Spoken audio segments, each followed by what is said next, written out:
This is week 2.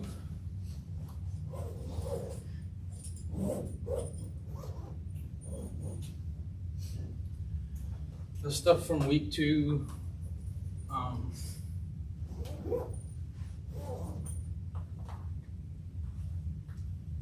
is like, I mean, it's kind of easy. It's really easy. In fact, I cannot remember the last time I had a week 2 class that took the whole time.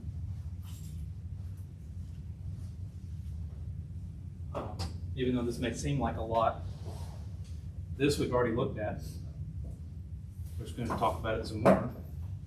This is new, but it's easy. If you have children in elementary school, they were doing this, so I promise it's easy. This is easy, very easy, super easy.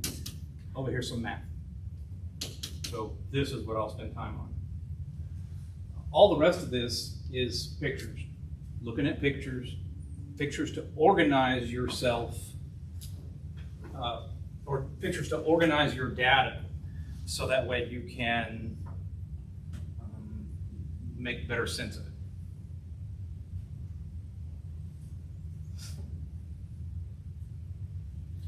So I'll wait till we all have the code. Got it? Okay.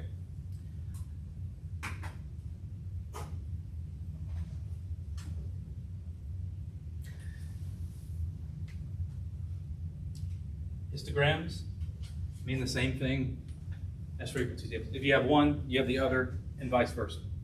So there's a couple of questions on the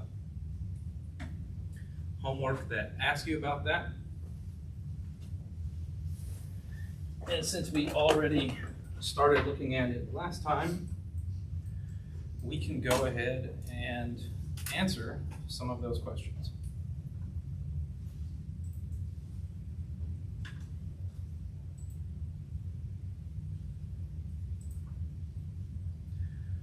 So you can go ahead and open up homework 2 and get started.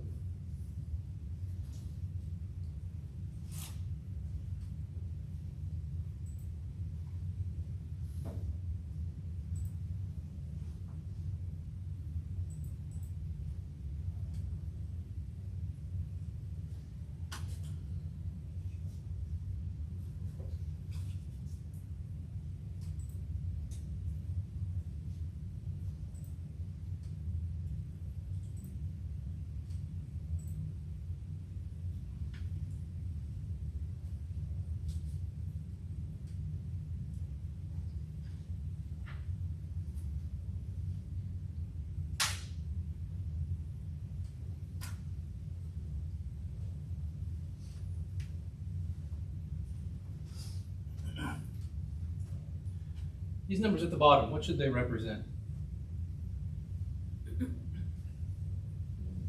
Huh? They do represent the weight, but I'm looking for a word that was in terms of a frequency table. On the frequency table, what would they represent? Huh?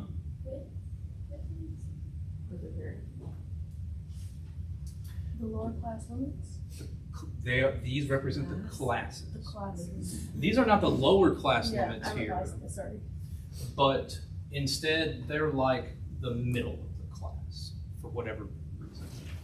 Okay, so the middle of this class is 115, the middle of this class is 125, and that would indicate to me that it goes from, you know, this lower class limit's 110, and then that one's 120, and so on. And so what's the class width here? 20. Mm-hmm. Am I getting it wrong? 10. Oh, yeah, no. 10. No. Take any 2 points that are in the same position within a class, like, for example, the lower class limits. Take their difference and you have the class width. Or you could use the upper class limits, or in this case, they're the centers of the classes. So take the difference of the centers of the classes, you have the class width. So the class width is 10, and that's the width of each of these bars. It has a width of 10. And so these numbers on the side are representing a quantity. Okay. And they are asking me how many folks were in the math team. this is a chart about the math team. So, I mean, there was 5 in this class, there was 1 in this class, nobody in this class. 5 here, 2 here, 3, and 3.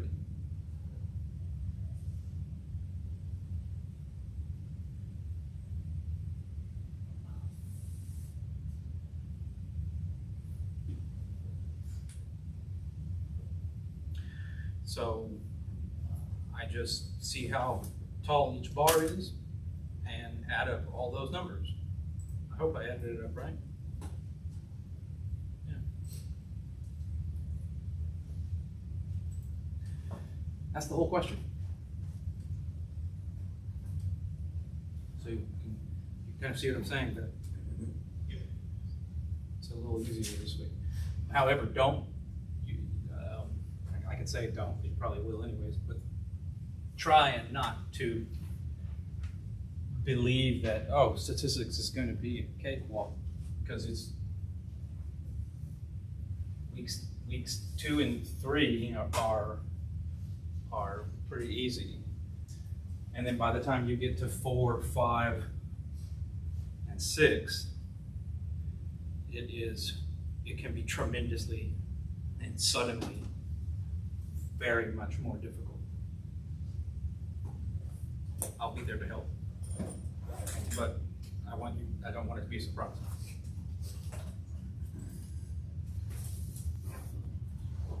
Question 2.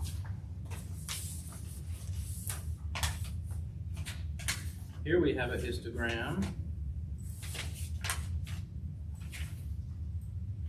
represents the weights in pounds of certain members. Boy, they're really crazy about this math team.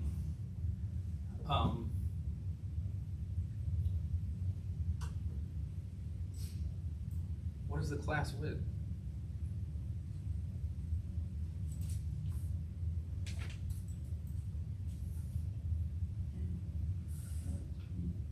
Which one? 20. Why? It says 100 to 120, so 129 is 120. Yes. The difference between any two of these limits is 20. And for it, and it shouldn't necessarily be that they're all the same, or you don't have a genuine histogram. The histogram will have all of the classes of the same width. So the class width is 20.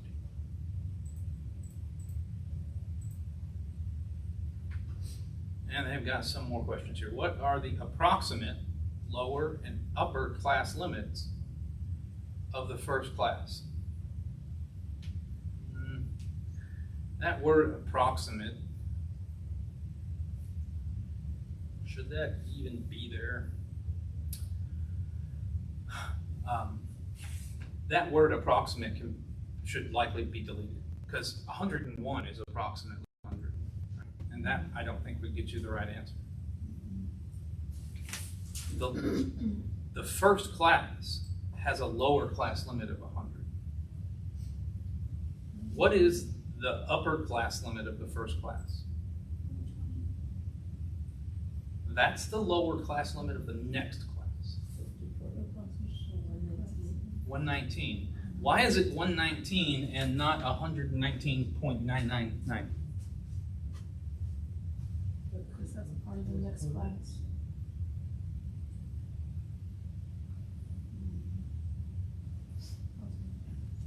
You have to always consider, what is the accuracy of my measuring device?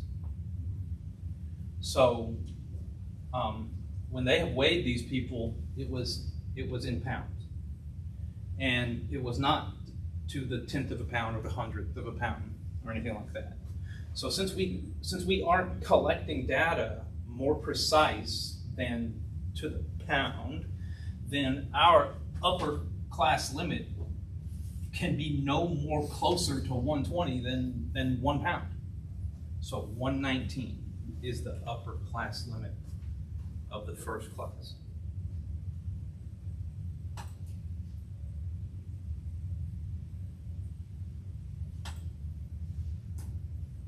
That's it for question 2. Okay. Yeah. Where are you getting how are you calculating the lower class limit? Each of these bars is a class. Okay. Okay, and so there was 3 people in this class, Okay. and it says that those 3 people had weights that were somewhere between 100, but they had to be less than 120. Because if you belong to 120, you belong to this next class. Okay. So these 3 people all had weights that were at least 100, but strictly less than 120. And as the most precise that we can get to say less than 120 is to just go down 1 pound, because that's how we're measuring in pounds. So we'll have to say that the lower limit is 100 and the upper limit is 119. Then for the second class, the lower limit is 120. And what's the upper limit for the second class? 139. Yeah. And so the third class has a lower limit of 140, and all of these numbers are the lower limits.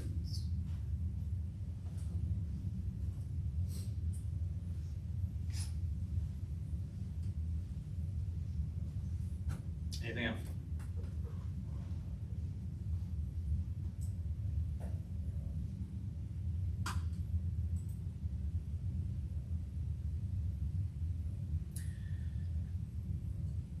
What's special about pre-1964 quarters?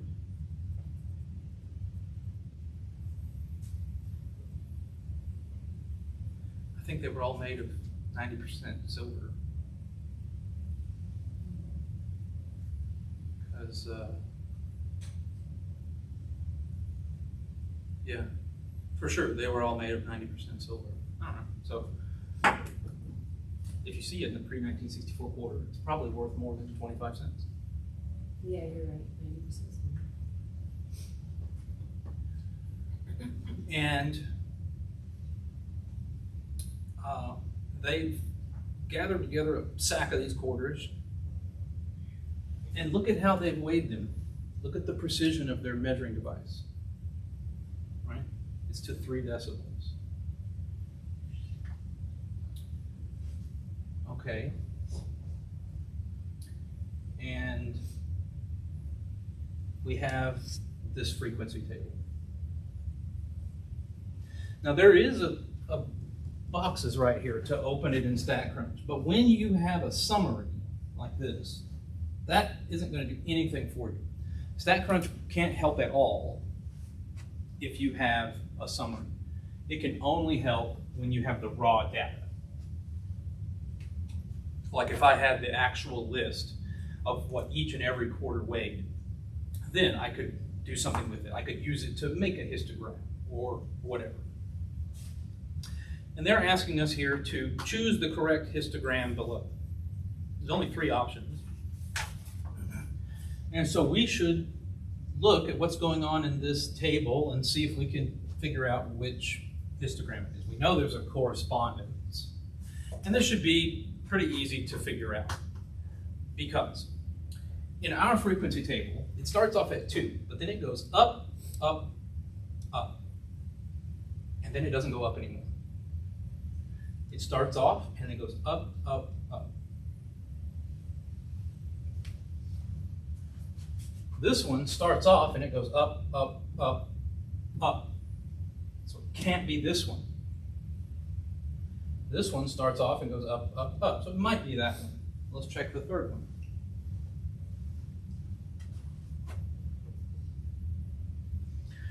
The third one matches that pattern, but the first bar is way more than 2. This first bar is taller than 5. So it must be option B.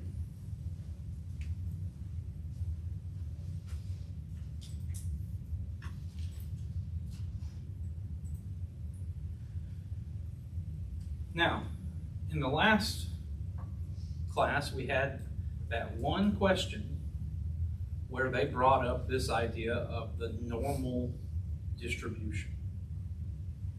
To qualify as approximately normal, it has to increase to a maximum, and then it has to decrease to a minimum, and it has to be roughly symmetric.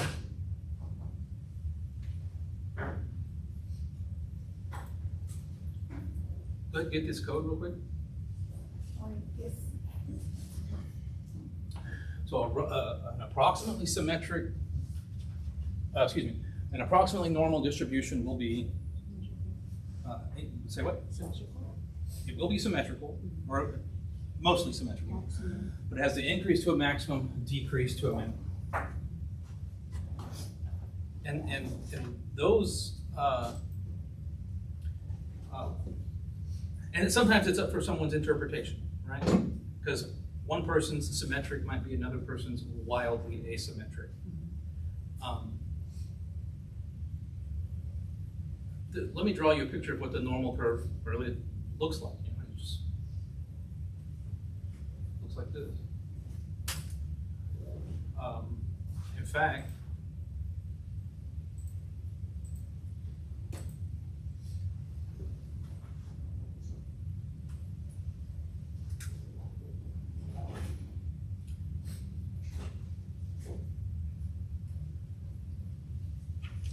whoops.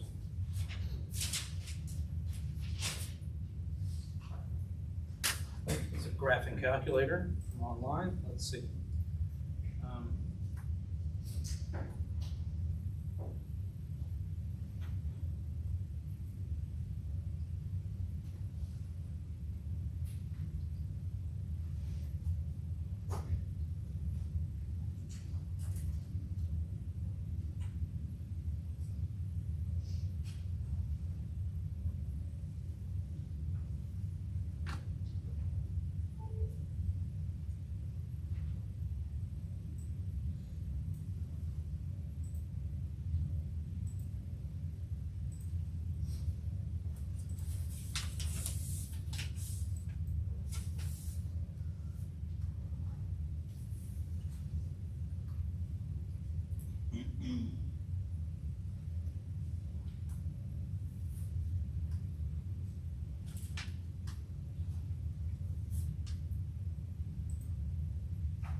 Take that out.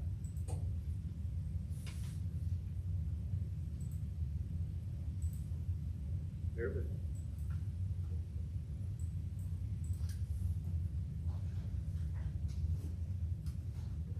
This is the equation where the normal curve comes from.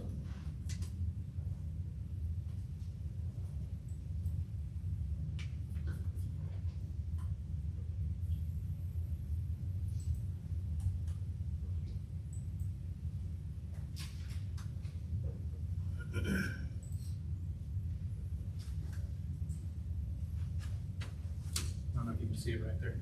It is something along these lines. It's this number e, and the exponent is minus x squared over 2 pi.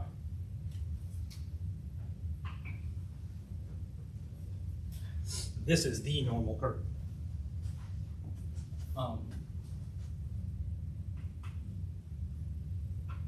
That's what it looks like. You can see it increases to a maximum, decreases to a minimum, precisely symmetric about this y-axis. And what happened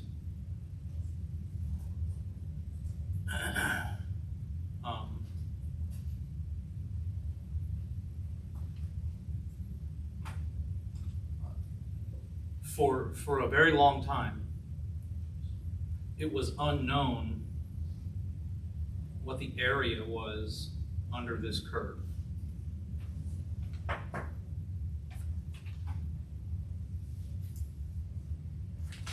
And then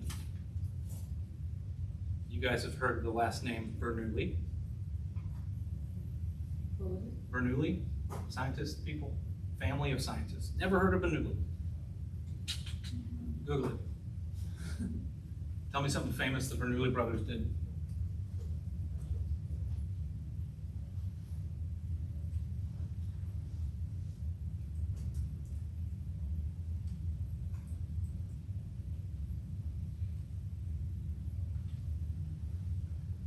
among many other scientific breakthroughs, one of them was discovering how to find the area under this curve.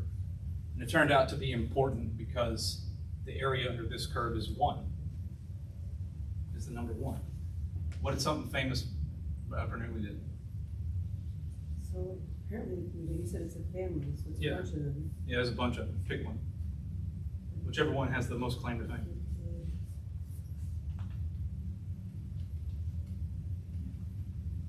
They contribute substantially to the development of mathematics and physics.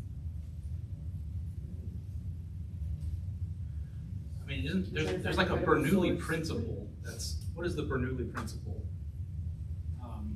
That's something like super famous. I can't remember exactly what it is. Discovered the principle allows airplanes to fly. Okay. That's a pretty big one. Bernoulli's principle is a key concept in fluid dynamics that relates pressure, speed, and height. So they're kind of a big deal.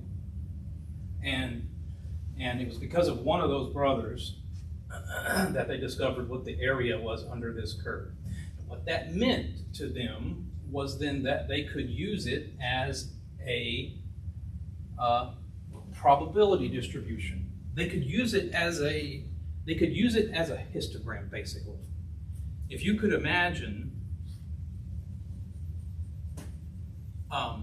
me taking, so imagine that I've done some research and I've got a histogram, and here's my histogram. I'm going to sketch some of the bars, and my bars are increasing to a maximum, and once they get to a maximum, they will decrease down to a minimum, and they will be pretty symmetric. And my histogram has all these fixed width classes, but that smooth curve, the normal curve, doesn't have this jagged edges, right? But the argument is that if we kept, so I have this histogram, it came from some sample size. Well, if I kept increasing my sample size, bigger and bigger and bigger, and at the same time made the bars smaller and smaller, that it would still make the same curve. Until finally the bars are crazy small, and then it makes this, it stops being jagged and starts being smooth. And we want it to equal to 1 because when we did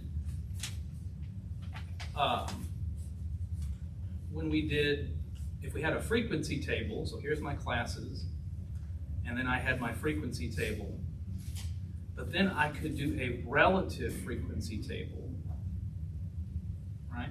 So if this was 6, 8, 9, 10, something like that, then that would be 19 and 10, 29, 33. So then 6 over 33 and 8 over 33, whatever those percentages would come out to, I could write down those percentages, but when I add them all up, it adds up to 1, or 100%. So then, because this would correspond to a histogram, and perhaps that, not this one, but if it did correspond to a histogram that was approximately normal, then having that area of 1 underneath there would let us discuss the probabilities of certain things occurring. Okay.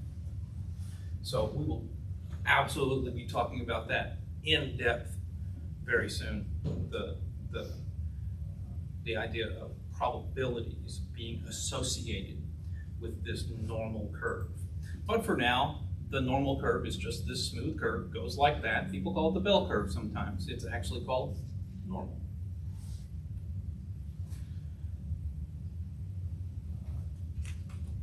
Not because it's run of the mill or anything. It probably is because it's the most frequently observed distribution that we ever see. What's up? I I don't know why in my notes, I just wanna make sure I have this correctly. It's not approximate normal, this is actual normal. Right. I'll change it. This curve is 100% Percent normal. straight up normal. Okay. Everything else would need to approximate to it. So it would, imagine how unlikely it would be that you're out in the field and you've done some research and you made your histogram and oh, it came out exactly normal. You know, people would think that you made your data up because that's just highly unlikely. Instead, it's going to be approximately normal. And approximately normal is just fine for us to do all kinds of statistics.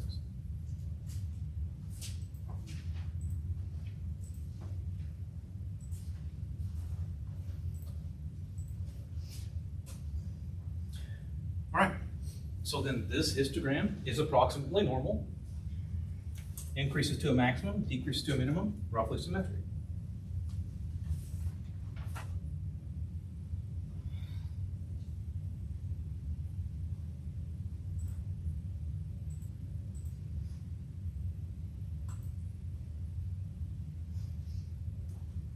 Any question?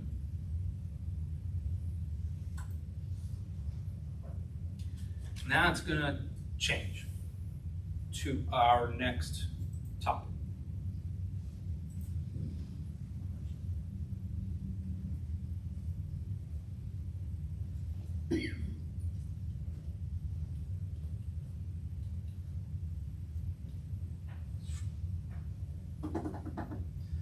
The stem and leaf plot is just another tool for us to organize our data.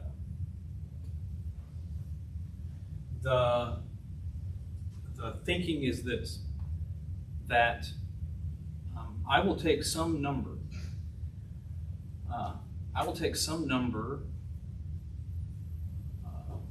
So my number here, maybe my number has 3 digits.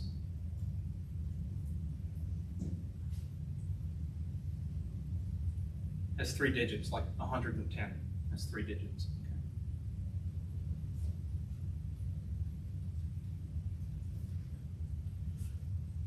Or 999 has 3 digits.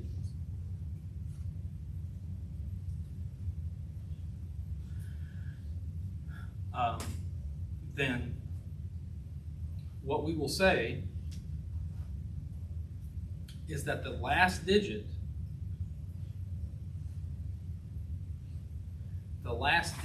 is the leaf, and everything else before it is the stem.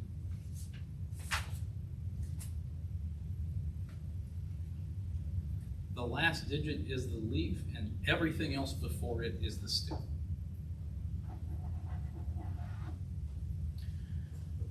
For example, 110. The stem is 11, and the leaf is 0.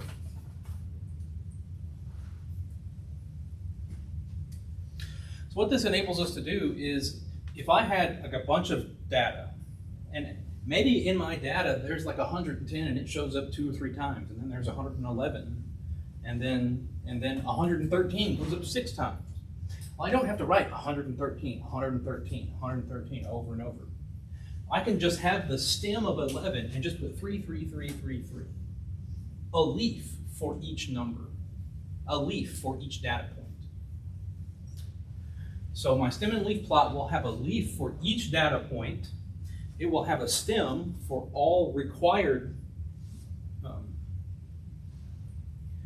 So we'll look at what our minimum data point is in the data set. We need to have a stem there. I need to have all the stems down so that it covers even the maximum. I'll show you. So let's look at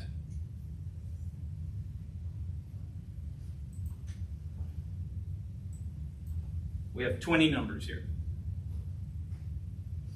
We have 20 numbers. Let's make the stem and leaf plot. Okay. So I'm looking at these numbers and I see 30 looks pretty low. What do you think the maximum number is there? 90? We'll go with that. So they're all 2-digit numbers. So all my stems are 1 digit. All my leaves were already 1 digit. So my stems will say 3, 4, 5, 6, and I need them all the way up to 9.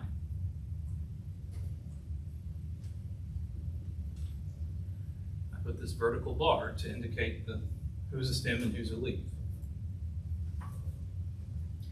Now I can just go through my data set, number by number, systematically until I get to the end, and record over here the corresponding leaf. So this is a 65, so I'll come right here and put a 5. Now I want to be careful because if there's another number on here like 63, I want to leave enough space to where I can kind of stick that 3 in before the 5, right? So everything comes out in order. So try not to write too cramped. So we have 65, and then the next number is 30, and then there's a 50, and then there's a 90. That was the first row. And then we have 80 and 50 again. So I'll put another 0 because there's another 50. And then 40 and then 70.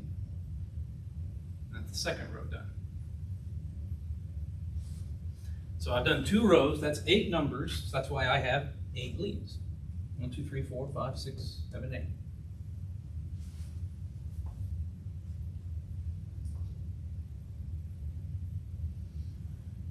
The third row starts off with another 50, okay, and then 67, all right, 76,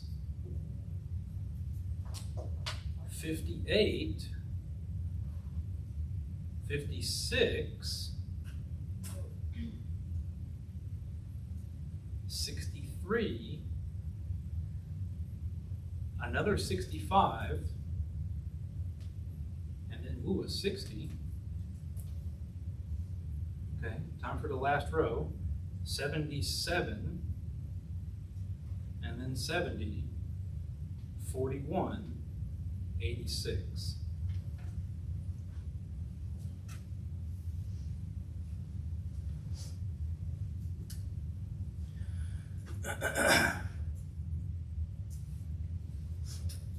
Tell me an added benefit of having constructed this stem and leaf plot compared to, let's say, a histogram. The differences you're saying? I want a benefit, not just the Oh, I'm differences. sorry, the benefit. Yeah, one benefit, the main benefit. The stem leaf has more data. Be more specific.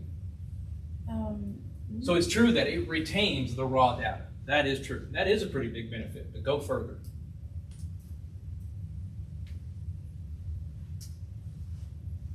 So the histogram didn't retain the raw data. You don't know what the raw data was in the histogram, but in the stem and leaf plot, you do. And you can kind of see how this is a histogram, right? This basically is a histogram where I have the classes 3, 4, 5, 6, 7, 8, and 9.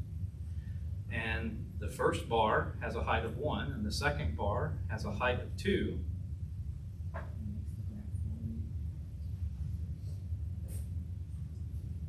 And then that's the next bar. But what is something that we have not mentioned yet that could potentially be very useful?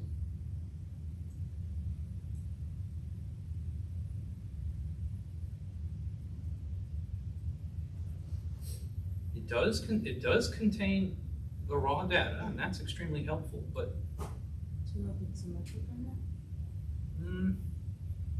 we would get that even if we had just a histogram. So you would agree with me that the stem and leaf plot has all the raw data. And also this table of numbers has all the raw data. But there is a difference. What is it? It's making it, maybe, it's making it visible for you to see the structure. When I looked around up here, I kind of had to hunt around to tell which one was the least and which one was the greatest, right? It's more organized. Organized in what way? Least to greatest. Least to greatest. It's ordered in increasing order when you do the stem and leaf plot. Okay? I can see what the lowest number is. I can see what the greatest number is. And if I wanted to, I could figure out what numbers were in the middle. Now this is 20 numbers, so there's not going to be one number right in the middle. There will be a pair of numbers in the middle.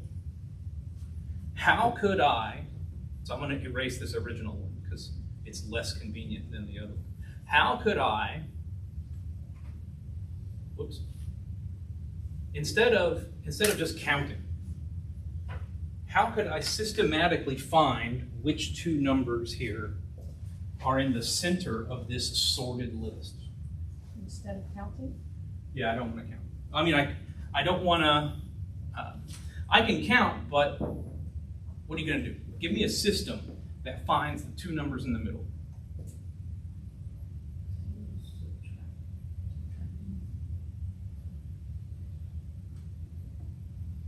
One, there's 20 numbers. There's 20 numbers. So you want to know what's in the middle. Yeah. So you break them in half. Okay. You're going to get 10, but Uh-huh. you have to use 11. That's it. Oh, that's it? Yeah.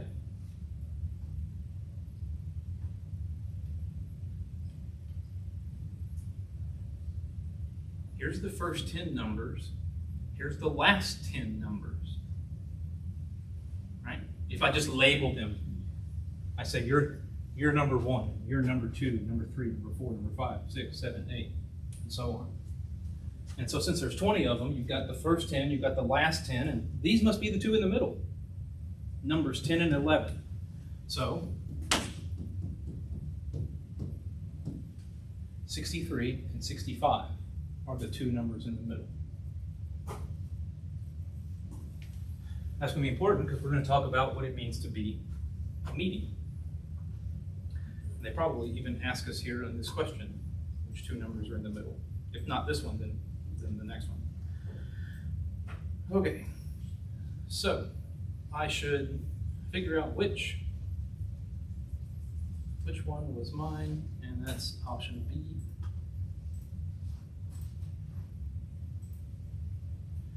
And the two values closest to the middle are 63 and 65. It was numbers 10 and 11.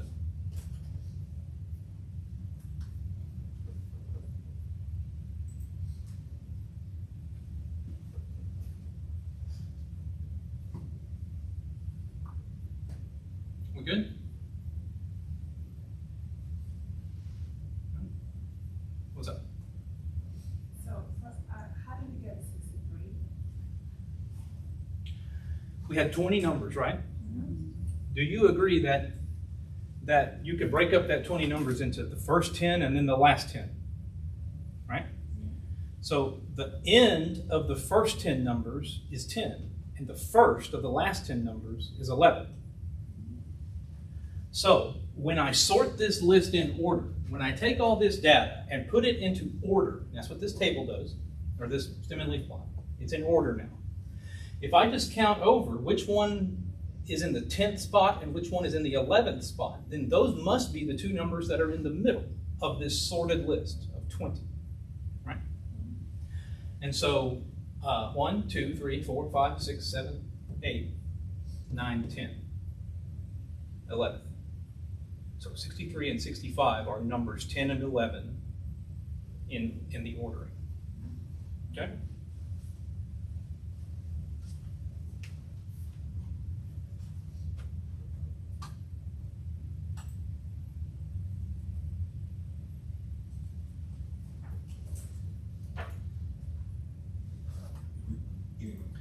Well, this is another stem and leaf plot problem, but there's more numbers here. I don't want to do it by hand.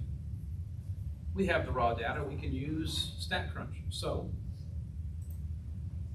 let's open it in StatCrunch.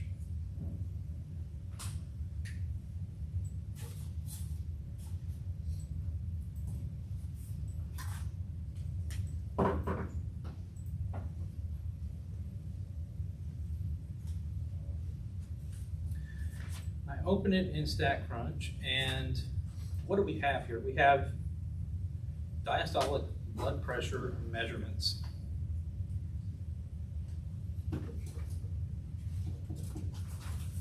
We're going to make the stem and leaf plot. We're going to identify the two values closest to the middle when they're sorted in order. Okay. StatCrunch will make us a stem and leaf plot. I just go to Graph, Stem and Leaf. Now there is some nuance here. If the stem and leaf plot is too big, it will try and break it up into multiple pieces. So you'll still have to know how to interpret it, but it'll make it for you in a snap. So I click this, VAR1. What does that stand for? Variable. Variable number 1. And that's it, compute.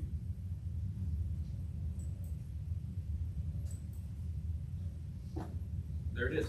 You see how there was nobody that, well, I shouldn't say that. There's a bunch of 6s. There's so much so that it had 2 rows. Right? And so what it did was it said, I'm going to do all the 0 through 5, and then here on the next row I'll do 6 through, or 6 through 9. Or maybe they did 0 through 4 and 5 through 9, I don't know. And then the same thing here. So there's 2 rows of 6s, 2 rows of 7s, 2 rows of 8s, not 2 rows of 9 for whatever reason. But they had this blank row of 8s because there weren't any that were 85, 86, 87, so on. So we'll need to understand, so I have my stem and leaf plot here, super.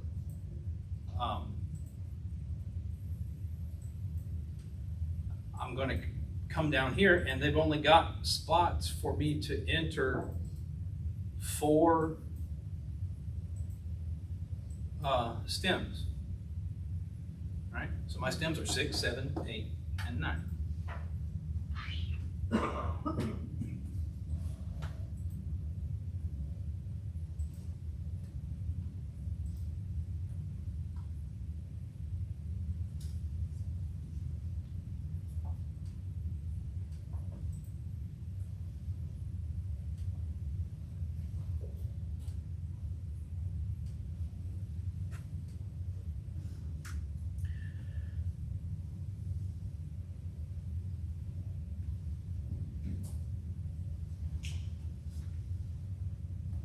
Okay, so my leaves would start off with a 0, 4. The 0, 4 takes care of that row. And then I'll just keep going because I'll have 6, 8, 8, 8, 8, 8. And then that would take care of this row.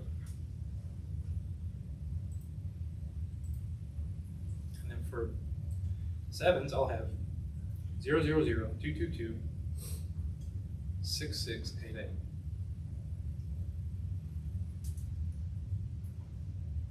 And that would take care of both of these.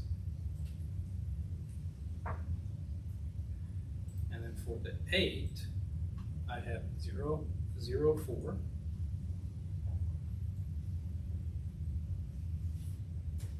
That takes care of both of these. And then for 9 is 0, 0, 2.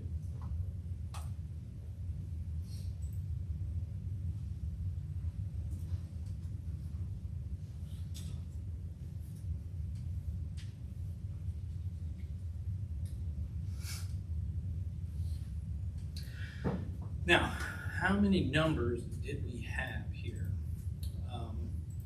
Let's see. So it says here that there was 24. 24 numbers because it started at 1. All right, so you know, that data point should be named 17, right? Okay, and that data point's named 24. Actually, these are not in order, so I shouldn't even look at that.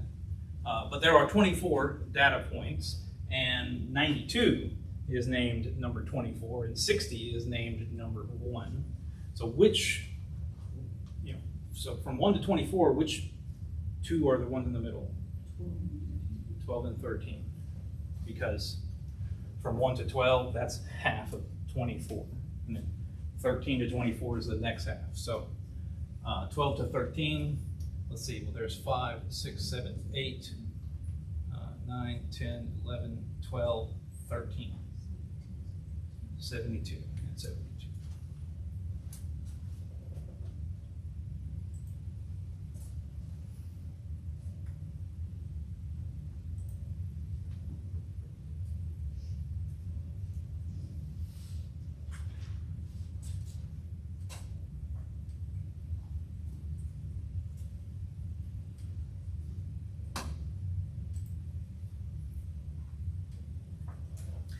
All right, you're done with stem and leaf plot. I think there's just one question on this type of graph. It should be very familiar to us. We look at graphs like this all the time, I would expect. This is actually supposed to be a graph of women's median earnings as a percentage of men's median earnings for recent years, beginning with 1989. So starting over here in 1989 and then all the way up to, oh, you can tell how up to date this stuff is because it ends in 2005. Only 18 years ago. Okay, so, well, gee whiz, I wonder which one of those charts matches our data. This is our data. I can click the button to open in StatCrunch.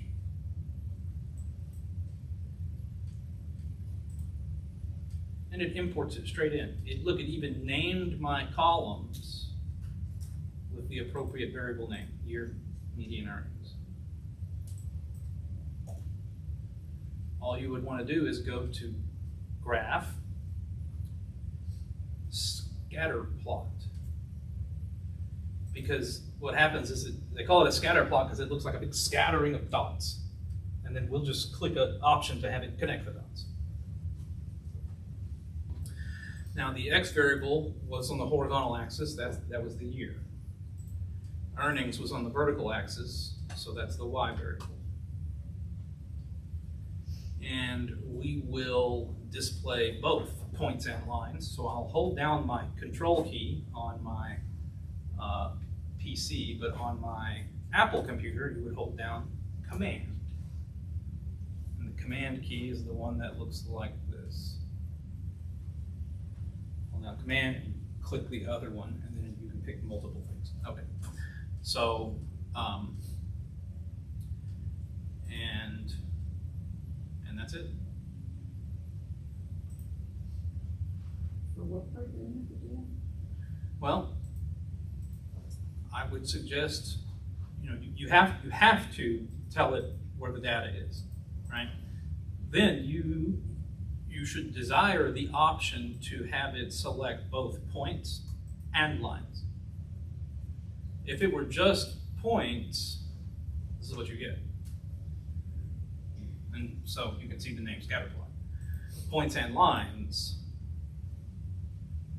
connects the dots.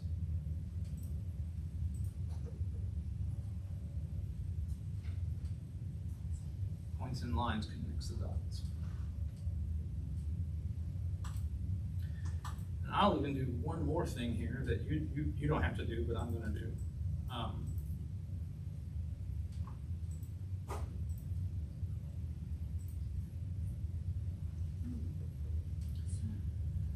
This red line is called a best fit line. We'll study that in week 7. And that red line tries to fit to the data as close as it can, closer than any other line. Because naturally, if I had a line way up here, it would be a lot farther from the data points than the one that was like running through the center of the group of them. It's the best fit. It has a more rigorous definition that you will definitely hear. But this is our graph. You can see what it's doing. Yeah, it goes up and down, but the best fit line shows us the overall trend, right? And the overall trend for this data is that it's up.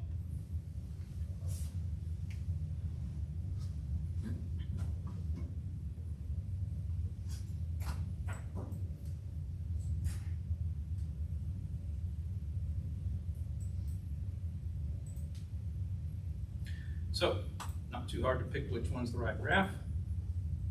Because one of them's right, the other one's backwards, and the third one is hardly doing anything.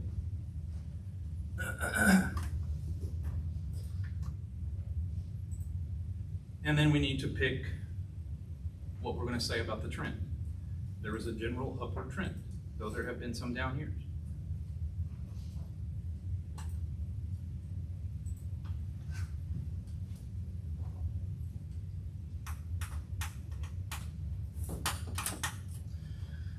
All right, that should be the only time series. So we are whipping through these topics, right? Let's do this one, then we'll take a break. Or actually, these two, 7 and 8. Because they are, like, it hurts me how easy these questions are, these two. There was a famous statistician, worked very hard, did great things. Last name, Pareto. And I'm sure he would not be so thrilled to have found out that after he died, all they did was name a boring bar graph after him.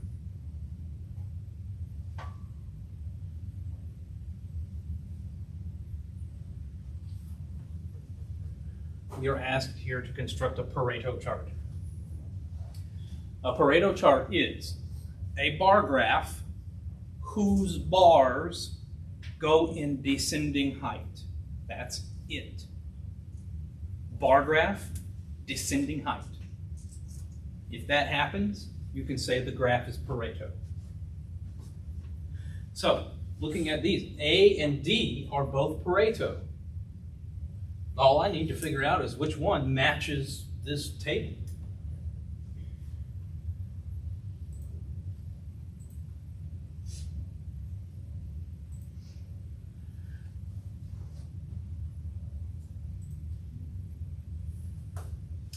Well, they have the same color scheme, blue, red, green, yellow, blue, red, green, yellow, but only one of them is going to match that the E column is the tallest one. In fact, I could create a Pareto frequency table if only I would sort these in decreasing order. If I sorted these in decreasing order, it would be exactly the same ordering of the bars. So it can't be option D because it has the tallest bar as the help wanted adds. So it must be A.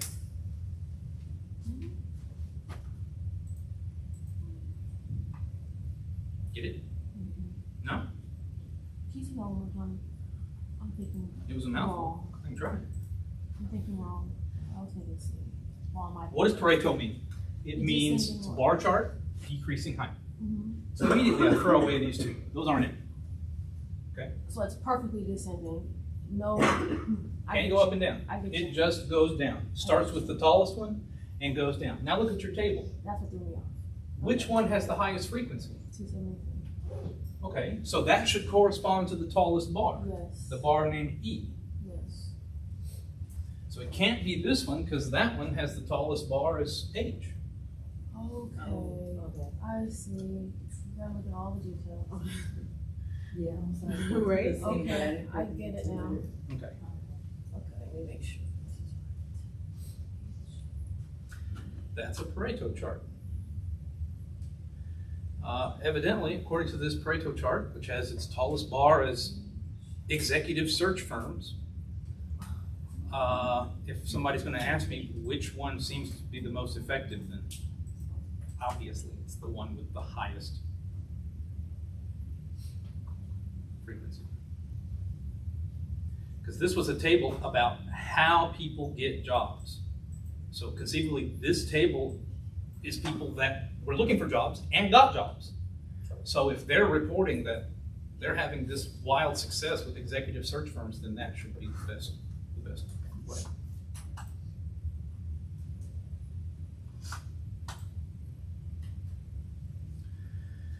This next question, also about Pareto charts.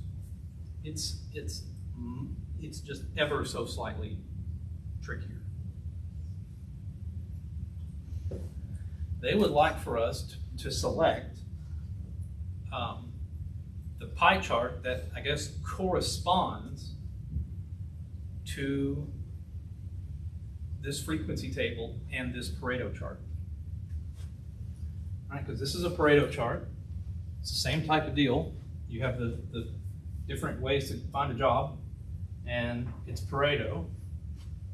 And I want to pick which one of these three pie charts expresses the same thing. And then they're going to ask me a question about reasonableness or something.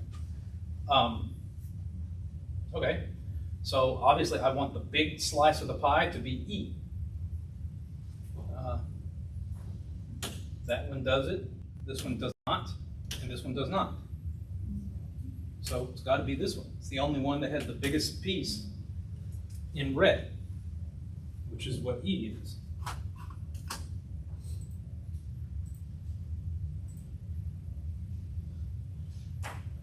Okay. And the next question is debatable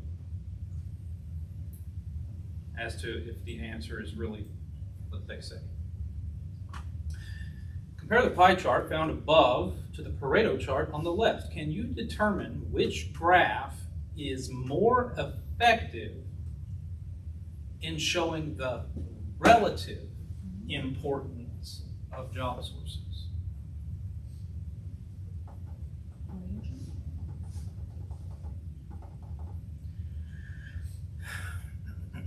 Is it pie chart? Why would you think? Because I think for the information that's being given, the numbers don't necessarily matter, but the pie chart just shows you like, this is more effective, like this is greater. I feel like it's easier to take in the information like. How much area, so if the pie chart, so if I bake a pie and it comes out, I have 100% of the pie, right? I start cutting it up, serving some, I have less and less percentage. But when I started off, I had 100%. If this diagram is completely filled in, pie slices, then you have 100%, right? So to me, this would be a great table if I was dealing with a relative frequency chart.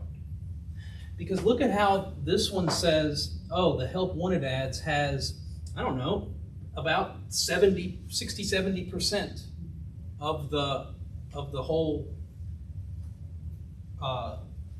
60, 70% of all the different job sources. And executive search firms, I'm looking at the wrong one. I wanted to look at the top.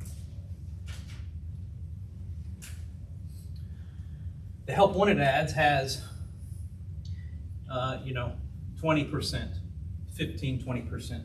And mass mailing is 5%, and networking's 10%. Executive search firms, that's nearly,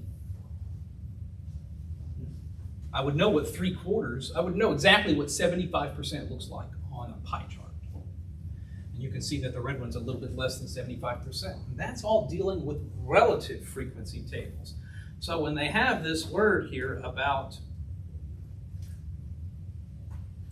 relative, it makes me want to say that the answer is the pie chart. But I don't think that's right.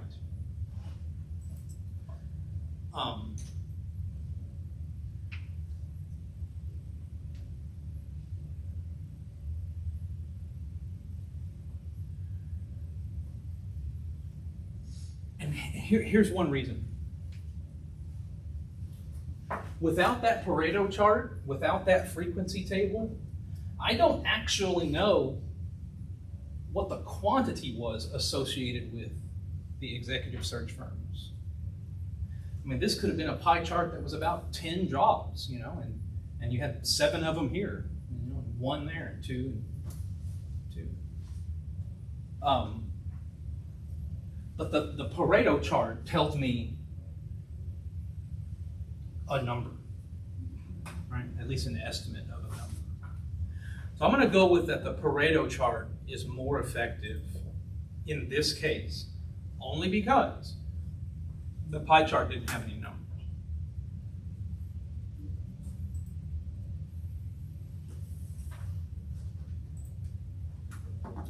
If that pie chart had numbers, and they wanted to stress about that word relative, I'd be saying pie chart. All right, let us take a break.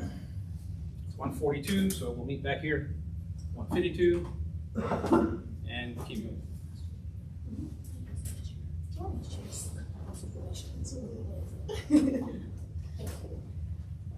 Short legs are elderly.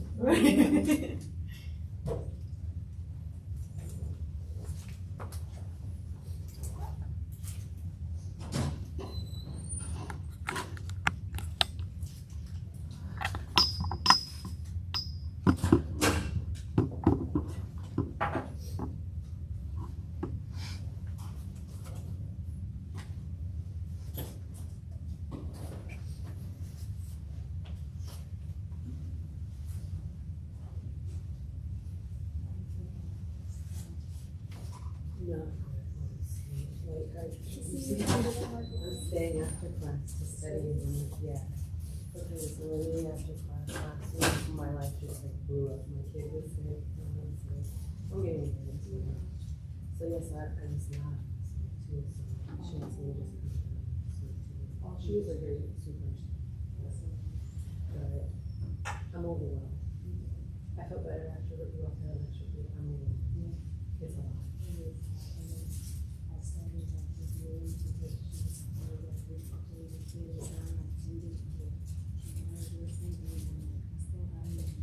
I don't feel like I'm exactly there.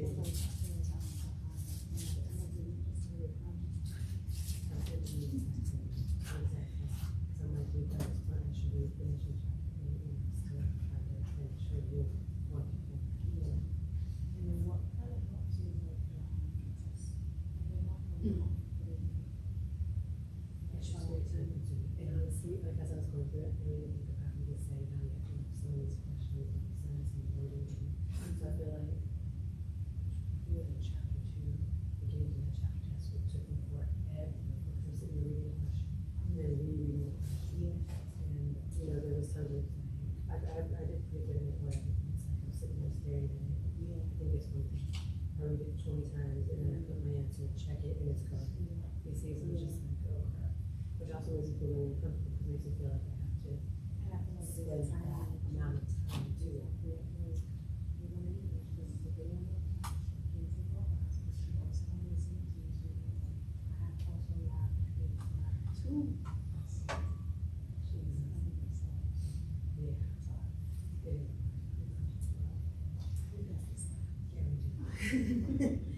Say amen to it, but to do it.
24 inch data.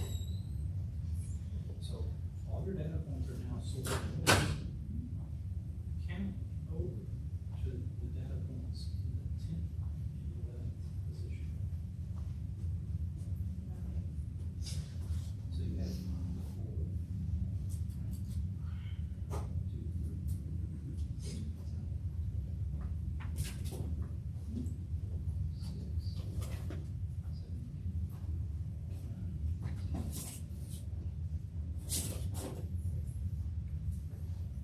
Thank you.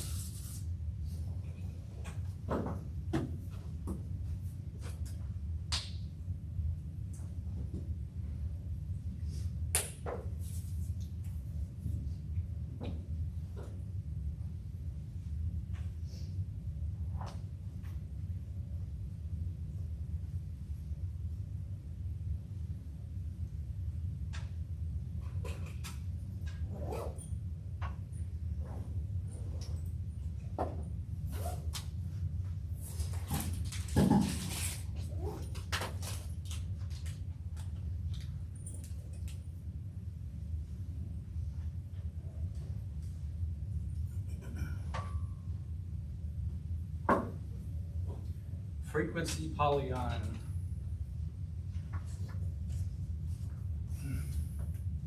It's just another picture of your data.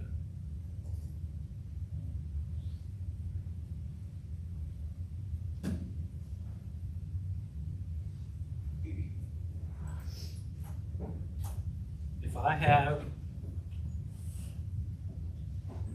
a histogram,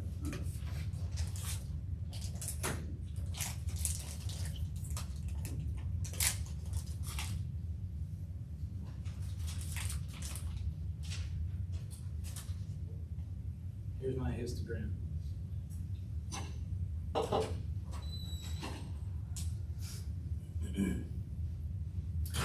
I can construct my frequency polygon from it, and vice versa. If I have a frequency polygon, I can recover what the histogram was. Put dots in the top of the middle of each bar. Top of the middle of each bar.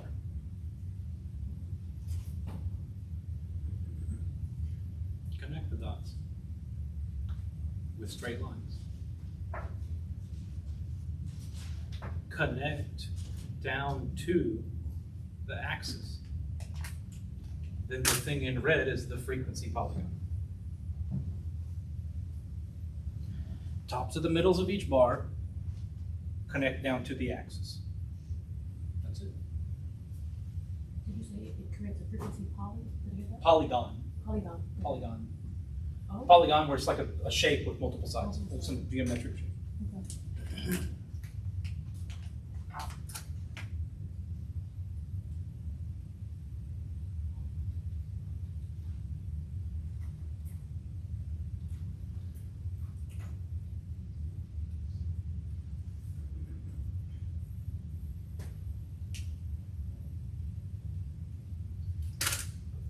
That's a frequency polygon. That's all it is. And it's nearly a warm-up to the idea of a frequency distribution. Because the frequency distribution would be a smooth curve that tries to connect the tops of the middles of all the bars.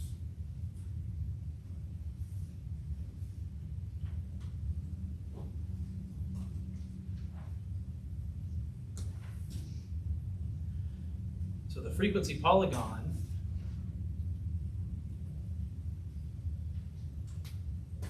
just does it with straight line segments and captures every detail associated with each bar. But the frequency polygon is more or less like just an average. Just kind of smooth it out. The normal curve is a frequency distribution. Any smooth curve that I want to draw that approximates the tops of all the bars is a frequency distribution. Like that normal curve. This one's not normal because of this short one here. Okay? This would not be normal. It would be what we call skewed right. However, if it was an approximately normal distribution, then my frequency distribution, which would just be the smooth curve, would look nearly like the normal curve. And so if your frequency polygon is a good approximation to the normal curve, then you know that your distribution's approximately normal.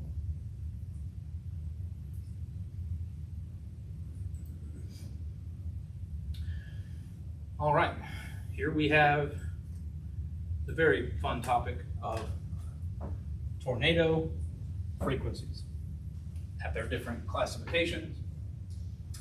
A whole bunch of them at the zero, class 0. I don't remember what the distinction is between all these, but 4 is very severe, you know, and 0 is still a tornado, but like got the lowest wind speed. So it starts off very high, and then only goes down a little bit to 18, and then it drops off sharply to 12.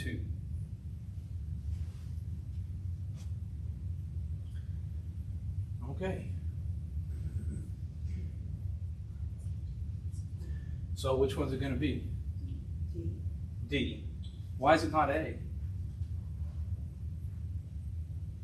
They look roughly the same.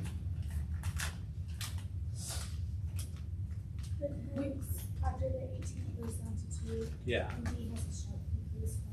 So D, so you have here your 21, your 18, and then it drops way down to 2. But on the third dot for this one, we did not drop way down. Also, it's not quite high enough, I don't think, for 21. So it's not necessary to do a scatter plot? You can't. You cannot. You cannot, because you do not have the Excellent. raw data. Raw data. You could make the raw data. What would that raw data look like? You would have to say 0 21 times. I see what you're saying. And then you'd have a 1. You'd have 18 ones, and so on. That would be the raw data, right? And even if you did that, you wouldn't, you could get a scatter plot, but what would your scatter plot look like? Your scatter plot would look like this.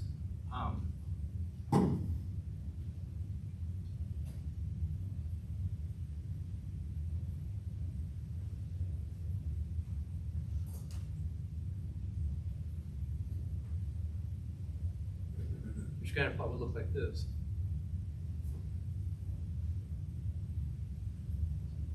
It would just have 21 dots right on top of one another, right there, in a scatter plot. If I did have this raw data and wanted to get my frequency polygon, what could I make? Supposing that it doesn't do frequency polygon. I don't even know if it does, but I know one thing that it does to make: histogram. The histogram and the frequency polygon are like this, right? So if I can, let me sketch what the histogram would be here. It would look like that, and then like that, and then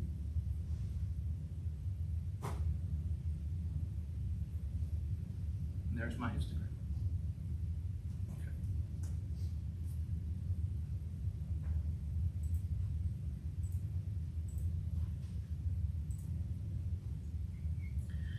Does the graph show that the distribution is skewed? Let's talk about skewness.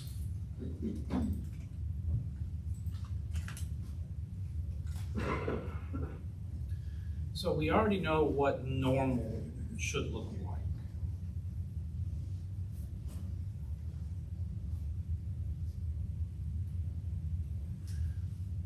And by the way, this tallest part of the normal curve, where you would find the median, whatever that is, we haven't talked about it yet, and the mean, whatever that is, we haven't talked about it yet. But you probably already know what both those are. And if the median and the mean are pretty much equal, then in all likelihood your thing is normal. And but what's most important here is that the median is what will be at the tall part of the graph, no matter what. If it happens to also be the case that the mean coincides with the median, then that's a good indicator that your data might be normal. Or at least it won't be skewed, right? Because it could just be the same data point. You could just have the same data point over and over and over. I could just have 100 data points that all said 3. And the median would be 3, and the mean would be 3, and they'd be the same, but it wouldn't be normal. It would just be, its distribution would just be this horizontal line. Everything was 3. When it's skewed, the hump here is shifted over to one side, and it gives the graph a tail. So, a distribution that's looking like this.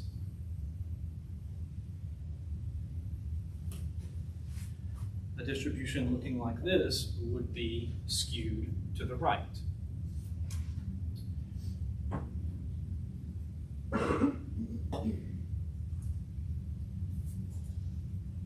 It would still have the median over here under the tallest part. It's got to be under the tallest part because I might as well tell you what the median is so we can stop waving our hands. The median is the number in the middle when you have it sorted in order. It's either the number right in the middle or it's the average of the two numbers in the middle. So when we were doing stem and leaf plots and we found the two numbers in the middle, we were gearing up to find the median. And it must be the case because this curve, after all, represents a histogram. And so you would have the corresponding bars underneath here, and the tallest ones would be right here, which means you have the majority of the data right here. And if I've got low frequencies over here, just 1 or 2 data points, and most of the data points are right here, and then there's just a couple more over there, then when you put them in order and go to the middle, it's going to be a data point that's here in this class. When it's skewed to the right, though, you have these other bars of your histogram out here. And you know, maybe this right here, this would be a great chart, a great distribution of DFW housing prices. Okay, the median housing price in DFW is going to be down here, but you can go to some ritzy neighborhood and find some extremely expensive houses. And that's what's going to populate this end of the distribution. And having those extremely expensive houses is going to raise the mean price, the average price of houses all over town. So the mean is to the right of the median. That's why we call it skew right. You can identify straight away that it's skewed right because look at which side the tail is on. It's on the right. Tail's on the right, skew right. The tail's on the right because that's where the expensive houses were at. Right? You got the majority of houses costing this much, and yes, there's some inexpensive houses, and yes, there's some relatively expensive houses, but it's not like there's houses that are $5 and then some that are 5 million. You know, you don't have any of those like that. They're just these. So that's what's making it be skewed to the right.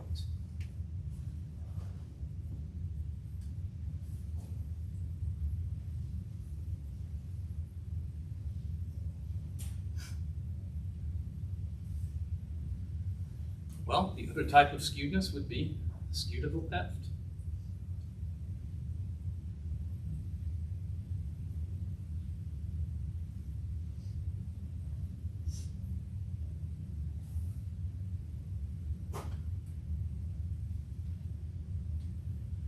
You would have the median underneath the tallest part. You would have the mean to the left of the median. Because that mean is being dragged down away from the median by these other very low pieces of data. Can we think of an example of something that would be skewed left?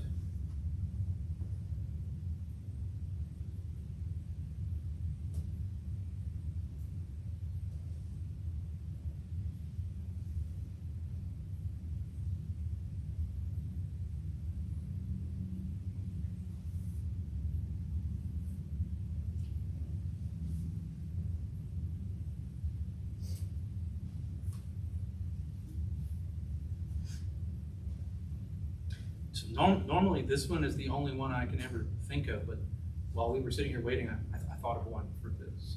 But do you have any ideas?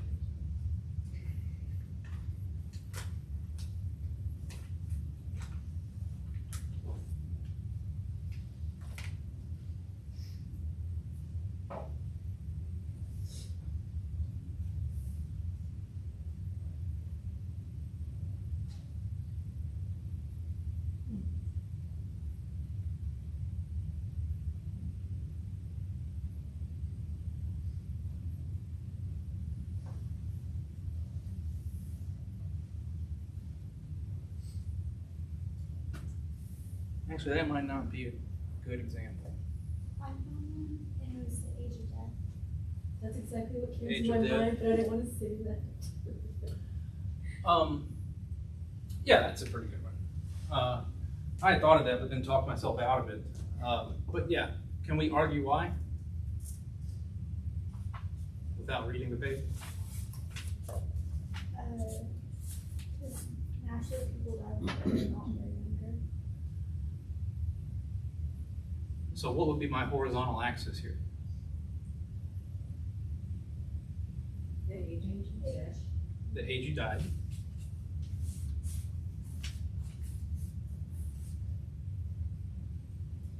You would have different bars, right? Some people unfortunately die very young. And of course people die when they're old, if you make it there. But everybody else is, dying here in the middle in a hot air balloon crash or whatever.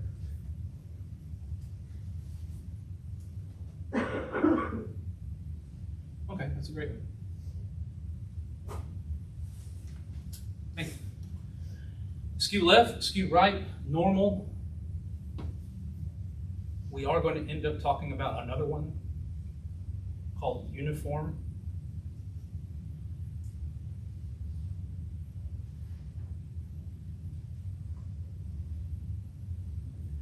And that would be the distribution where all the bars are the same height. So it's just a horizontal line.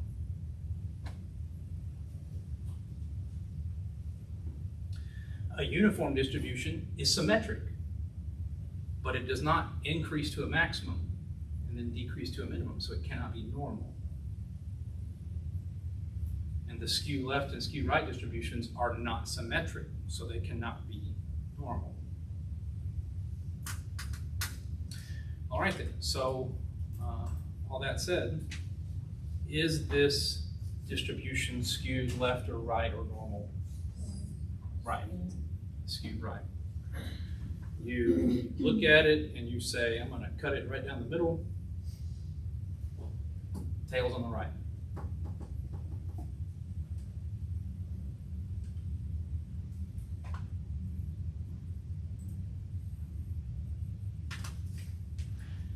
Also called positively skewed. Positive because on the number line, here's 0, and over here is the positive numbers to the right of us. Okay, makes sense? So if it was skewed left, that'd be negatively skewed.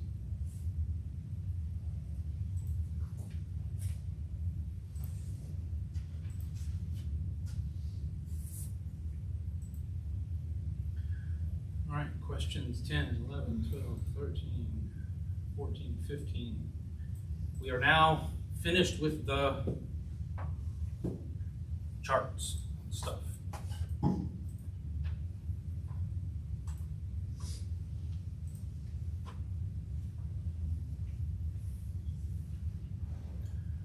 will now talk about measures of center. Measures of center. I would like to have a data set and be able to figure out where is its middle, whatever that might be. And there's multiple ways to express what that middle would be. And some are more appropriate than others, just depending on the situation. So these measures of center are trying to identify the center of our data set. There's 4 of them for today. There's 4 of them. And they all start with the letter M. The mean, the median, the mode, and then one you probably haven't heard of before, the mid-range. It's not the range, it's the mid-range. Okay. They all start with M, and these are the measures of center.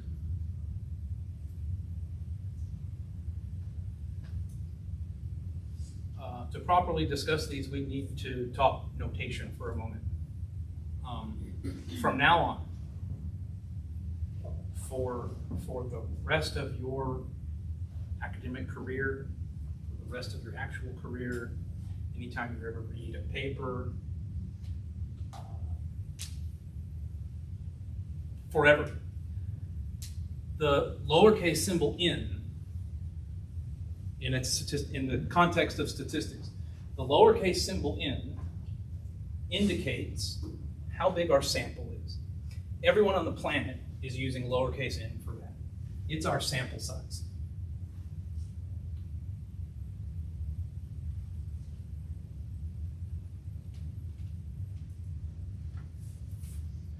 And we remember what a sample is. It's just a subset of our population. We selected this sample in such a way that it demographically matches our population. And if n is 100, then there's 100 people in my sample. Capital N is the population size.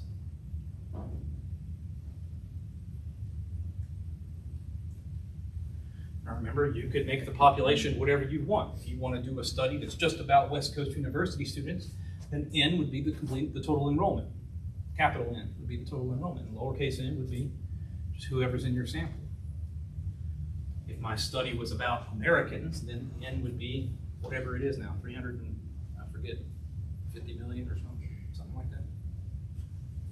So lowercase n is the sample size, capital N is your population size.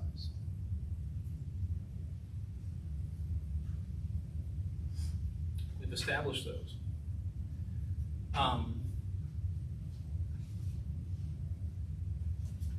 The median, the mode, and the mid-range have no special notation.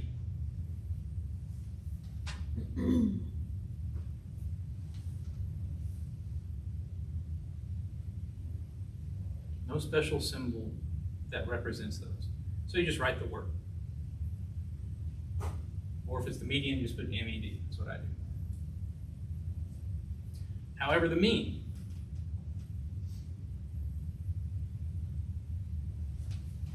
has one symbol for the sample mean, and it has another symbol for the population mean.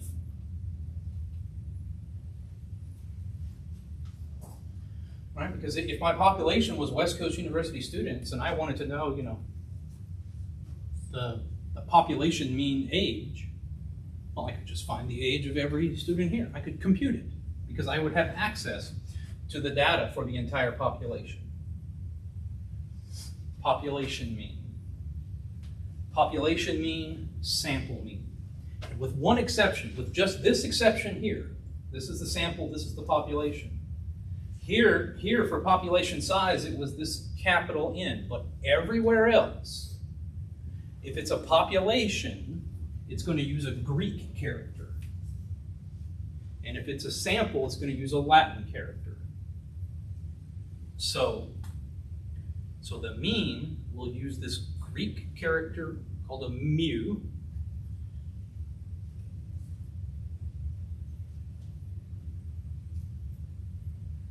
That's for the population.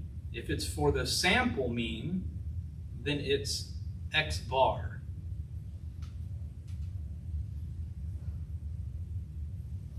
It's an x with a bar on top, x bar. And mu looks like a M, it looks like a U. It's been named mu for however long the Greeks have been around. So the mean sample is the mu. Say again? The sample mean is x bar. So then what's mu then? Population. Population, I got it backwards. So populations use Greek characters.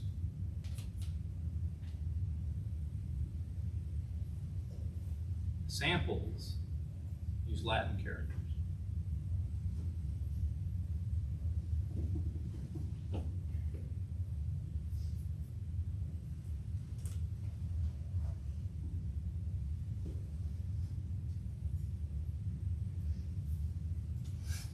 All right.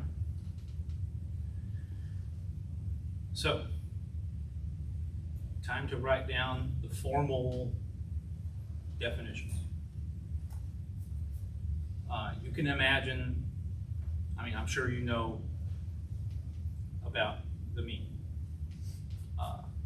The population mean, so first I'll have to assume that I have a data set. Here's my data set. That's the first data point. That's the second data point. It keeps on going. And the last data point is that one, a capital N, because that's how many people are in my population. This is my population. So the mean, the population mean, mu, would be the sum of all of those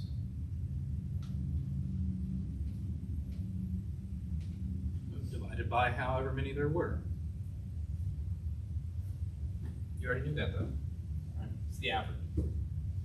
Statisticians don't like the word average, but those people are silly. You could say average. It's fine. Maybe not in a paper, right? But to me, it's totally fine. I will say average. I will say average even though mean has less syllables and is shorter. I'm usually in favor of doing the smallest amount of syllables. And of course, you could conceive that if I had just a sample,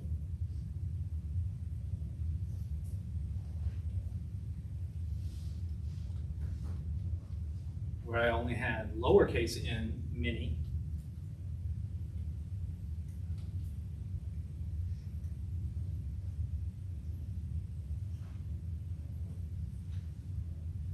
then x bar is just the sum of all those.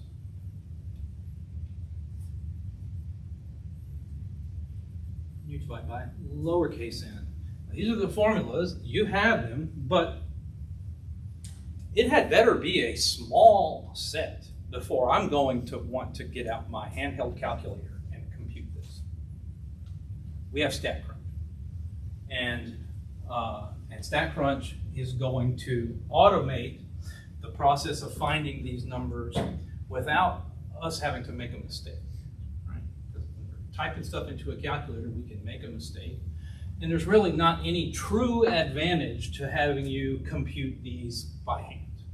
Right?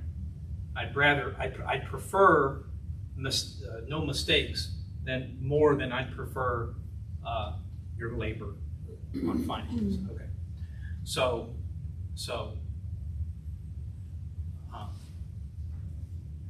we will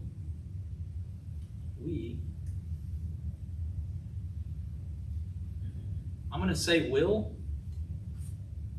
You should read that as had better. We will use StatCrunch.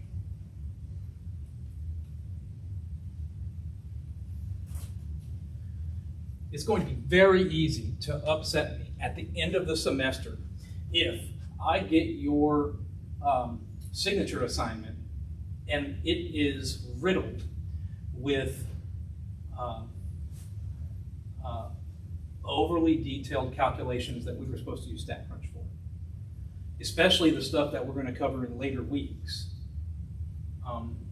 Because some of the stuff we're going to cover in later on, I will intentionally not show you the formula because it's kind of confusing. You don't need to know it.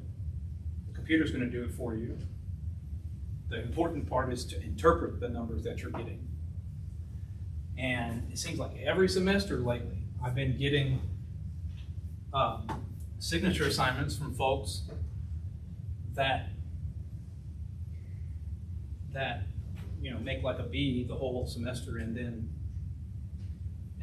when it comes time for the signature assignment, it is the most pristine, complete document that is filled with all sorts of equations that I never showed anyone, that aren't even in their book.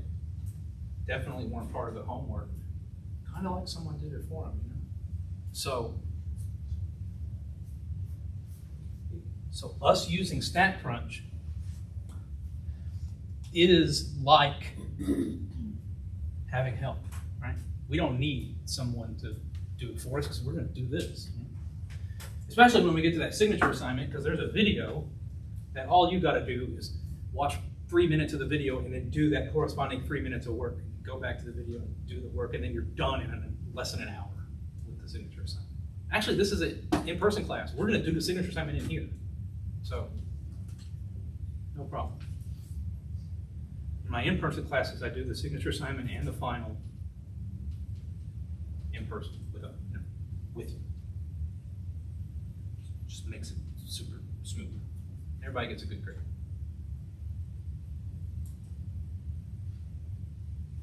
So these are the means. Median, we already discussed, is the number in the middle, quote unquote number in the middle. If there's not one in the middle, then it's the average of the two numbers in the middle, or the mean. So there's two cases. Number one, you have an even length collection. Then it's the average or the mean of the two numbers in the middle.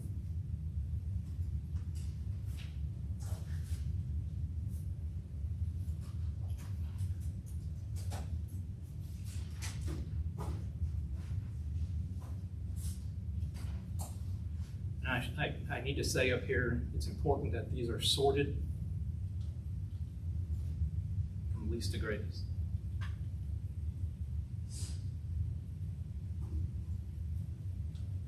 You obviously can't do it if it's not sorted least to greatest, because then it could be any number in the middle. That wouldn't really help you.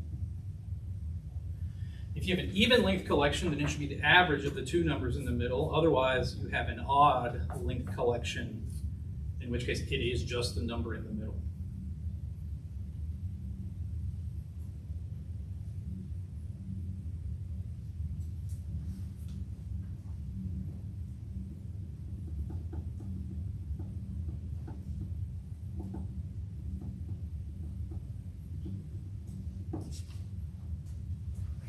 Okay, that's median. What's the mode?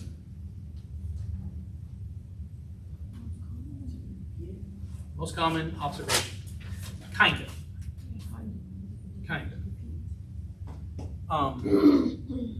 What if I had a data set that had all unique numbers, where each data point appeared only one time? What's the mode? Well, you said that the mode would be the most common observation, right? So if they're all appearing one time, then one time was the most common observation, and they'd all be the mode, right? But that's not what we really want. So you have to, not only is it the most common number, that appears. It also has to appear more than once. So the mode is any data point that appears more than once, and then it's also the most common. And what if you had a data set that had a bunch of numbers and two different data points had shown up 2 times? So is that would be more. Well, which one would be the mode? You know, if I had I got a bunch of numbers, and then here's a 5, and then over here is 11 and 11. Everything else only appears once. Huh? Would they both be? They would both be. It'd be called multimodal. Now, StatCrunch will help us find the mode unless it's multimodal. If it's multimodal, it will just say multimodal, and it won't tell you what the number is. It's inconvenient. So then you have to go back and figure it out for yourself. So the mode appears more than once,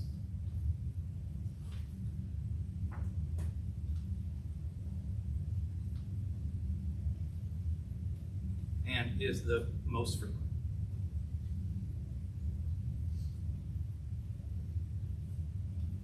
It can't have more than one. It can have 0 or 1 or more modes. So there can be no mode, or one unique mode, or it can have a bunch of modes.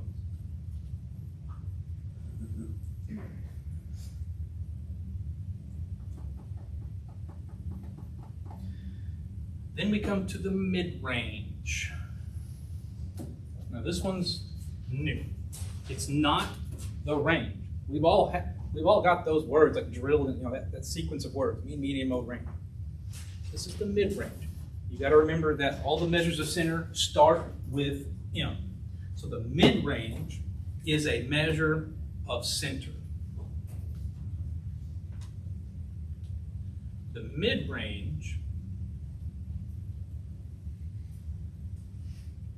is the midpoint between the maximum and the minimum. If I had a data set and the minimum was 3 and the maximum was 5, the mid-range would be the point right in the middle. Tell me what that mid-range would be. 4. It's no more complicated than that. It's the number in the middle. Now, a lot of times, nearly every time, it will be considerably more difficult to look at the 2 numbers and try and figure out which one is right in the middle. So we would like a formula that does it for us, a computation. And we observed that this was 4. How is it that I could compute 4 without just the brain power of looking at the picture?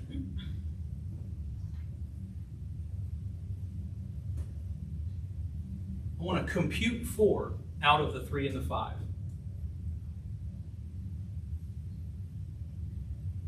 The difference between the two. StatCrunch does not do, Did you do this? Oh, yeah, StatCrunch does not do it. You might be onto something. double. You said the difference, right? Okay. Would say what? Well, for that one, there's only 1 point between 3 and 5. True. But as soon as I make these crazy numbers, it would be a lot harder, right? You might be able to, but you might make a mistake. So we would like a computation. Now, you said difference. Let's think about that for a second. What's up? Could you do the difference and then just multiply by 2? A difference is a distance. A difference is, how far apart are 3 and 5? They're 2 units apart. What's 5 minus 3? Taking the big number minus the small number will give you the length between, the distance between them. Okay? That would be a convoluted way to do it, because if you know the distance between them is 2, you'd go half of that distance above 3. There's an even easier way.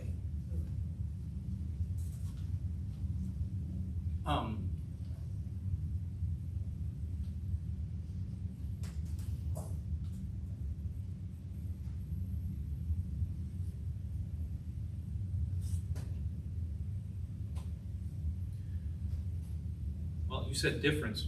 What do you get if you add them together?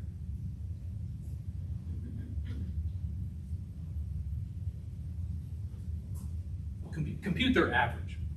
Let's say it like that. What's the average of 3 and 5? Is it really surprising after all that the average of 3 and 5 should be the number that's halfway between them? It's the average after all. Yeah. So when I have these two numbers, any two numbers you'd like, you can take their average, and the number that you get is the number that's halfway in between them. So this 4 is to be computed as the average of 5 and 3.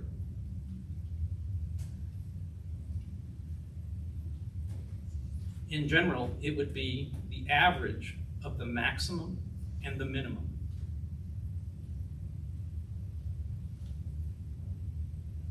That's our mid-range. I want you to compare that to the range.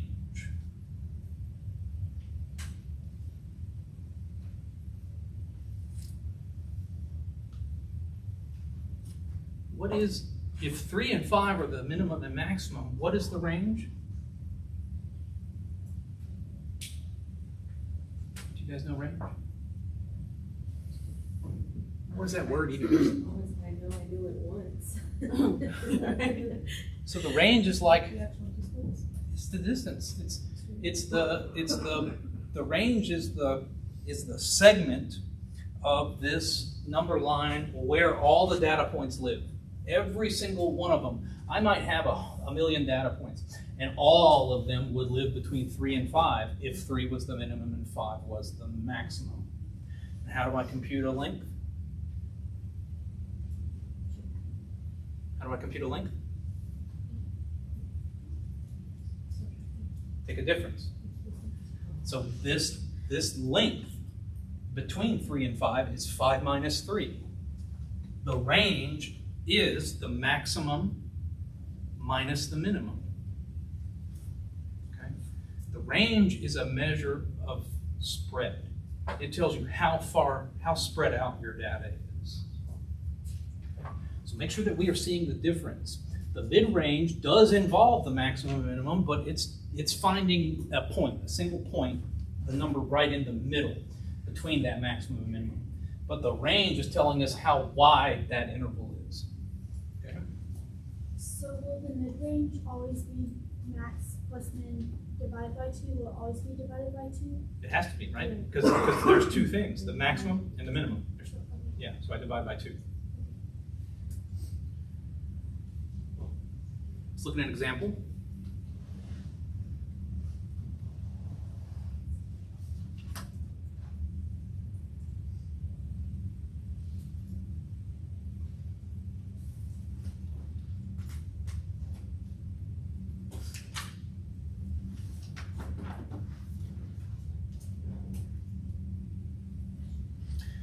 Here's my data set.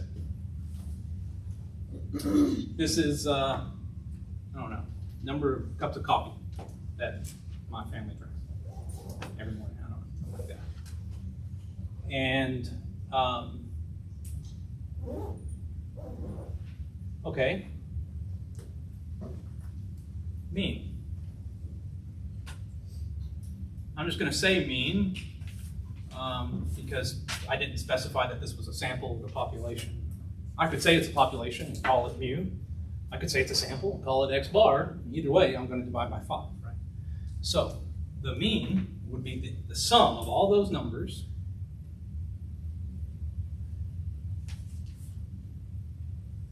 divided by however many there are. And I think that you will get 3. Because it's 15 over 5. So that measure of center is giving us this number 3, and we're going to hold it up to our data set and be like, okay, I guess it's telling me, so the mean is using every single member of the data set, right? The mean is using every single member of the data set in its computation.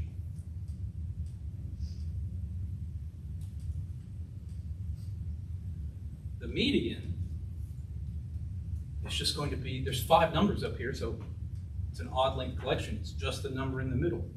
I still get 3. Cool.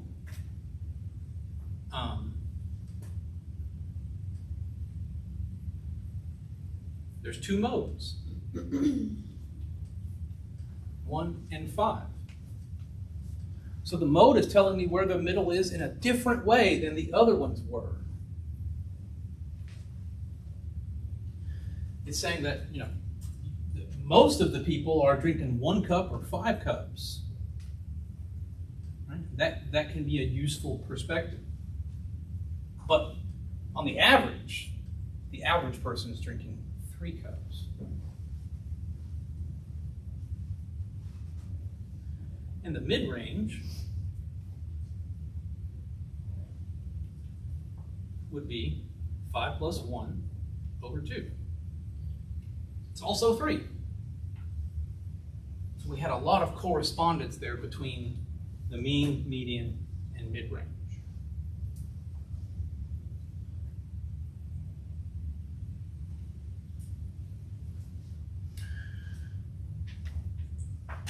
However, if I make a tiny adjustment,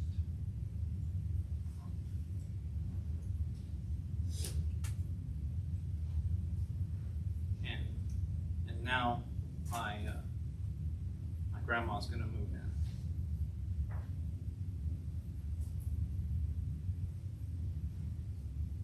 Oh no.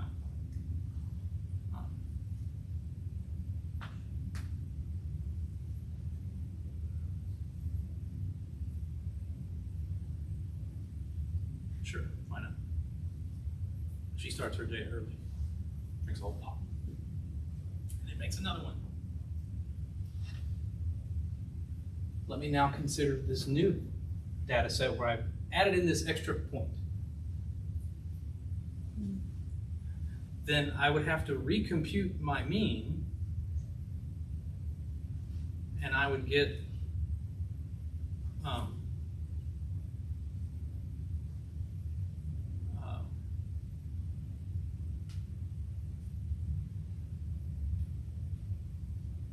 mean of 4. So having that extra data point that was so much bigger than all of the rest of them moved my mean a whole cup away from what it was.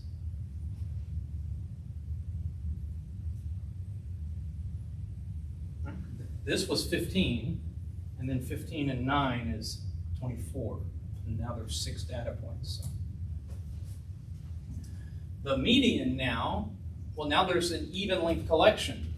So the median now would have to be the average of these 2 numbers. And what's the average of 3 and 5? 4. The average of 3 and 5 is 4. 4 is halfway between 3 and 5. That's what the average is meaning. So the median would now be 4. Happens to be the same as the mean still. The mode would be unchanged.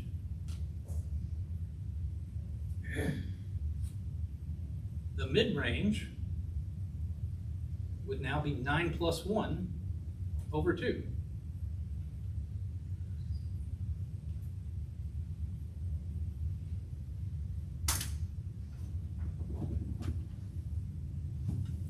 Look at how the mid-range does not care what happened in between the maximum and minimum.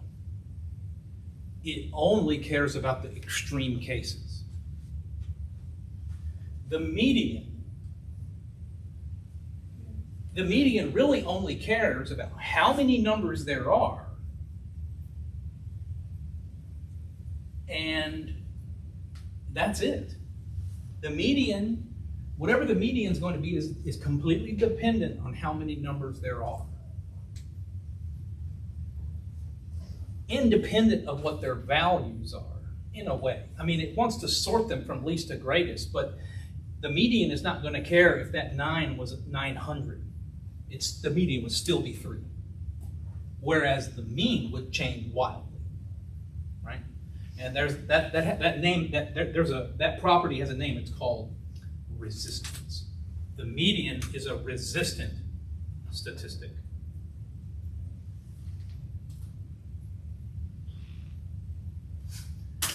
It's resistant to those extreme cases. That's why, if you've ever seen a study talking about housing prices or whatever, they're not going to talk about the mean housing price because it's not resistant. You have a bunch of rich people's houses.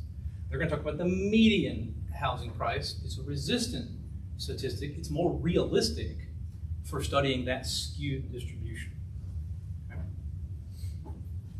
So sometimes a median statistic, a median measure of center is more appropriate than a mean. Namely, if it's skewed, you want to use the median. And in each of these cases, my median and my mean were the same, but this isn't normal, not by a long shot. It is roughly symmetric, though, especially the yellow one. The yellow one was completely symmetric, and then it's not near as much symmetric for the blue one, but still this happened to be the case. If it's a normal distribution, it will be the case that the mean and the median are very close, if not the same.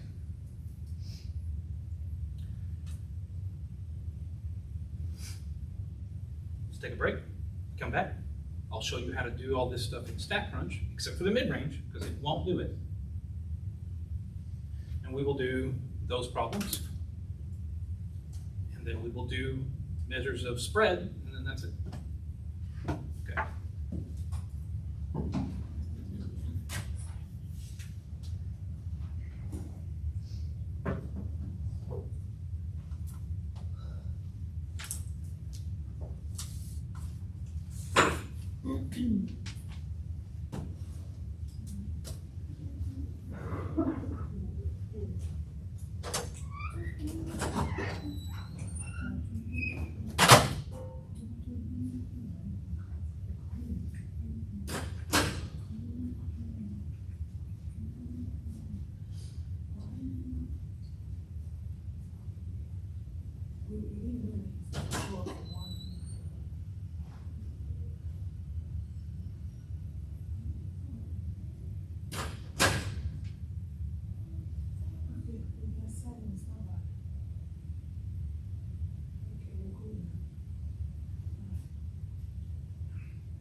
Do you guys know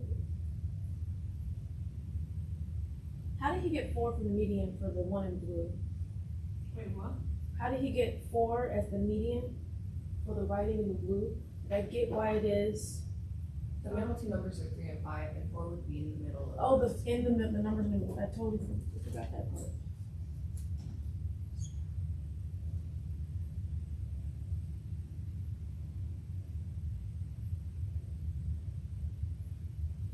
That's right, max and min divided by 2. Max and min of the middle numbers.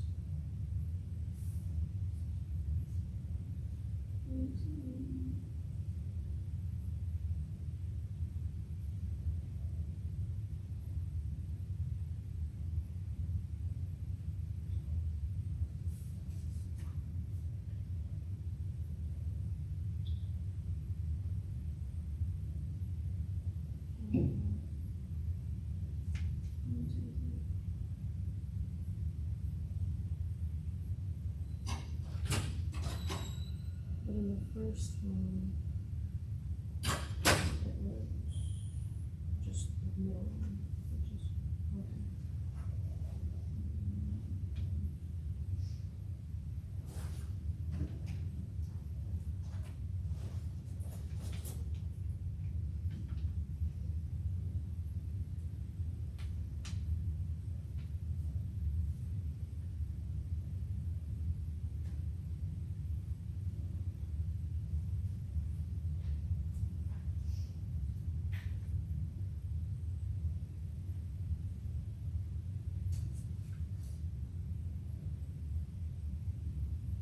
He hasn't given us an example yet of finding the mode when there's no repetitive number yet, has he?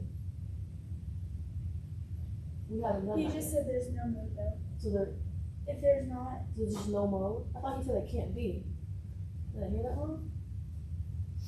If there's No, no he repeating has- numbers, yeah, there would just So it's be. okay to have a 0 mode? Yeah. Okay.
Yeah, I just have a question for D, because I've tried several from the modes. So for D, are we like thinking like the two numbers added together would be like 2?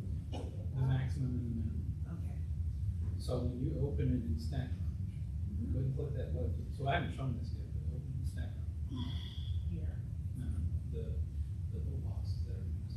Oh, okay. Open the stack.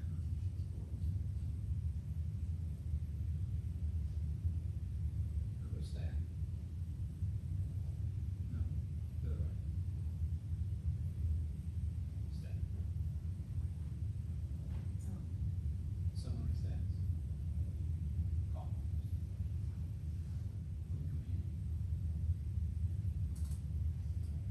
Columns. Oh, sorry, there's a big VAR variable.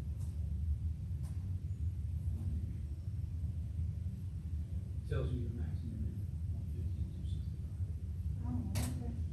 So 150 plus 265 is. Yeah.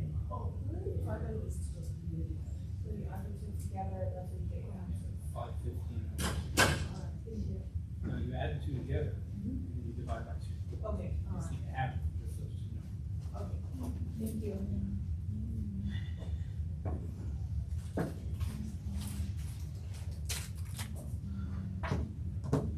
took me a minute to figure out that was a drone.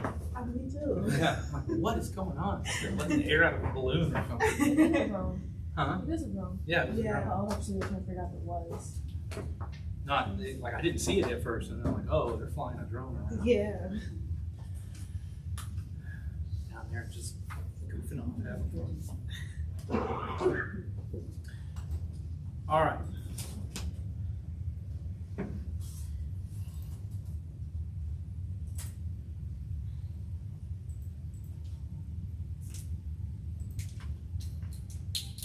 Back to my assignment.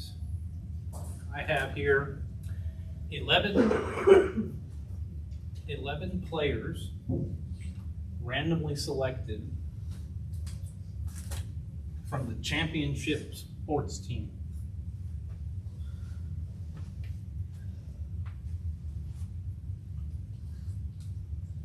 Because, on Sunday I get together and watch the sports ball program. And these are the sports team members. And they are jersey numbers. What's that level of measurement? Nominal.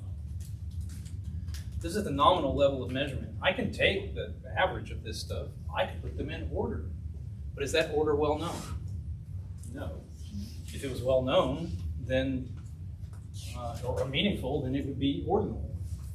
If I could do stuff like take averages, then differences would be meaningful. We'd be at interval or ratio. So it stands to reason that taking the mean,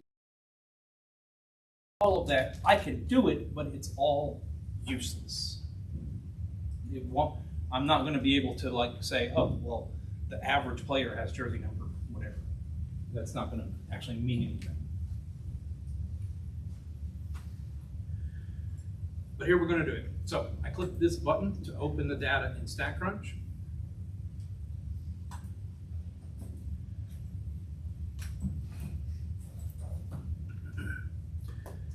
There's my data, and what I will do is go to Stat, Summary Stats, Columns.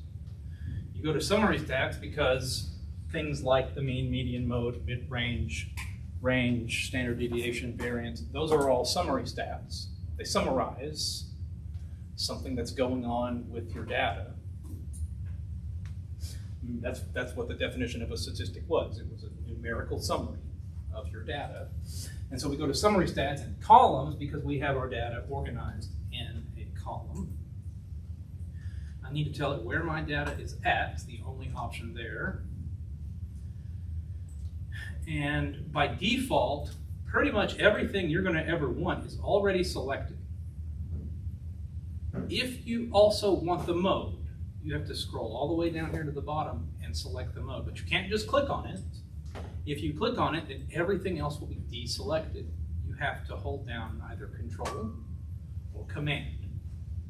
Command if you have an Apple. So now I have also selected mode and everything else is still selected. Okay. And I click Compute and it shows me all of those numbers. I have here the mean. We'll talk about variance and standard deviation. Another week we'll talk about standard error. We have the median, the range, min, max. We'll talk later about Q1, Q3, and there's no mode here.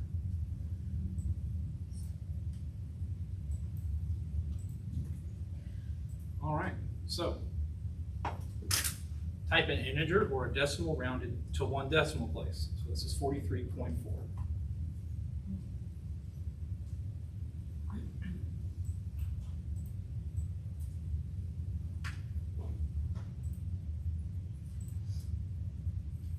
What do you do again to to hold down the command? Yeah. So you select where's the statistics? You said mean, median, range, mode. So when you open it up to begin with, it already has everything you need pre-selected. Okay. Everything that you would usually be inquisitive about is pre-selected, except for the mode. the mode is, whoops, see, I just unselected everything. For me to get back the things that I want just for this problem, then I'm going to want the mean. Okay. And now I'm going to hold down either my control key or my command key. Just stand by it. And then pick the other things I want, like median. Or I guess I want the minimum and the maximum so I can compute the mid-range. And I want the mode, which is down here at the bottom.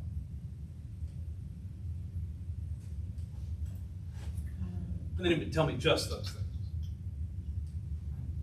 But by default, it's already going to have the mean, median, and a bunch of other stuff, like max and min. All right, so my median, it says, is 38.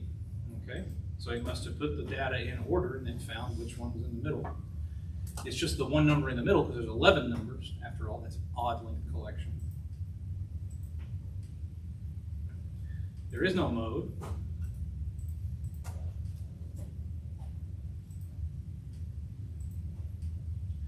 And the mid-range is the average of the maximum and the minimum. So if I add together the maximum and the minimum, I get 97. Divide that into 2, and I get 48.5.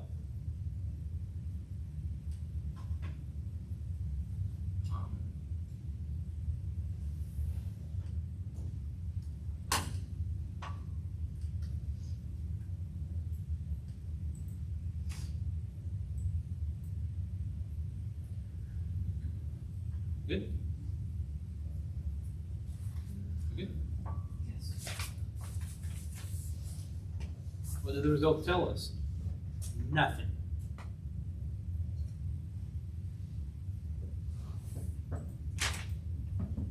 They're nominal. They don't tell us anything.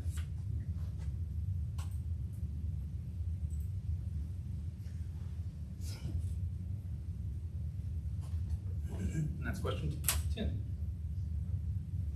3 questions like this. Number 11 is highest amounts of net worth of all celebrities. What do the results tell us about the population of all celebrities?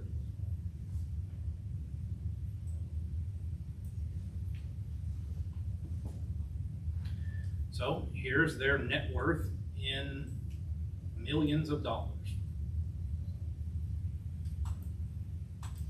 I'll open it in StatCrunch.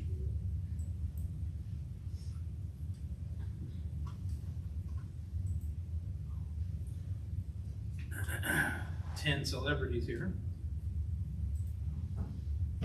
Stat, summary stats, column. My data is in BAR1. And I could go click on mode, but I can also just see right away that it's 150. For me, for you, I don't know what, if it's going to be so straightforward.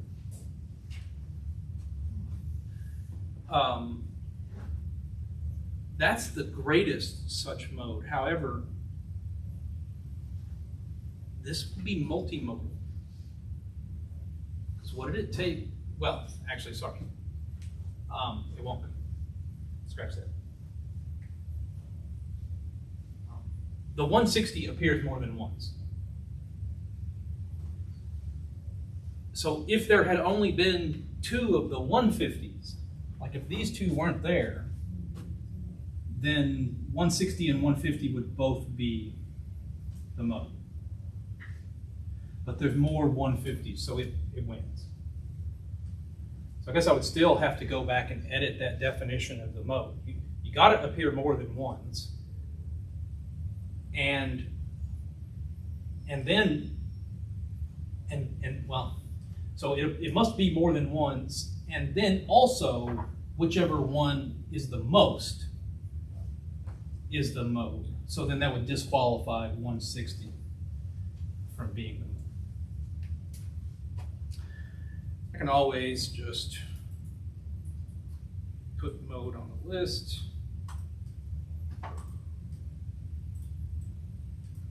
says that it's 150.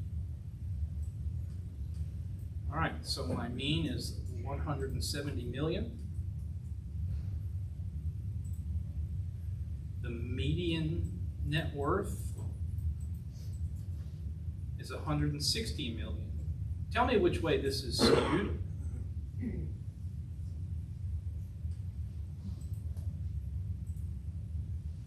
I've got a mean of 170. I've got a median of 160. Which way is this data set skewed? To the right. Because the mean is bigger than the median.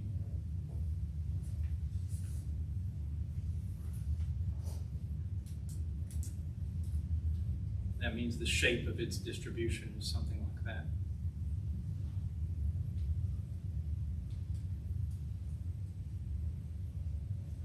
So if the mean is larger than the median, it will always be skewed right. That is the definition, yeah.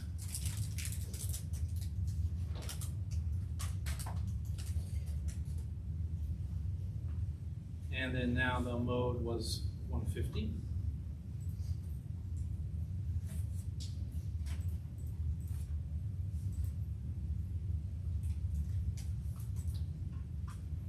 And the mid-range,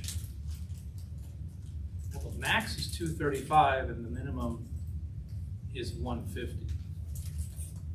So when I add those together,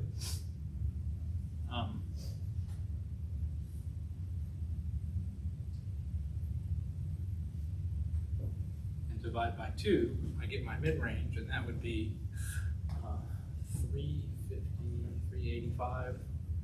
385 over 2, which would be 192.5.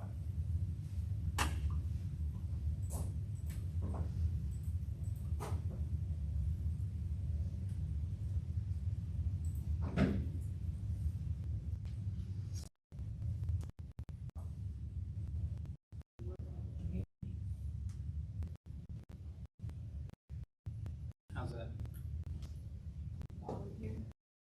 The second question.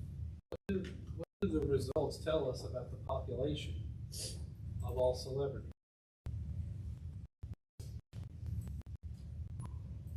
So this is what's n here. We have a sample, right? N is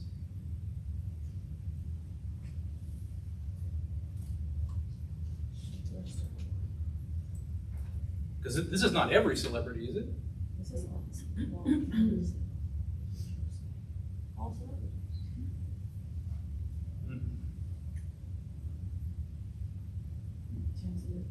This is only 10 celebrities. This is only 10 celebrities, and it is, if I had the list of every celebrity's net worth, this would be the first 10 if it's sorted in order. Okay. So it's a sample, its size is 10, but it is not, its demographics do not match. They were not randomly selected. These are the richest 10 celebrities, right? These were the richest 10 celebrities. So I would be unable to say, oh, the average celebrity is worth 170 million. I'm sure there's plenty of them that don't have near that much.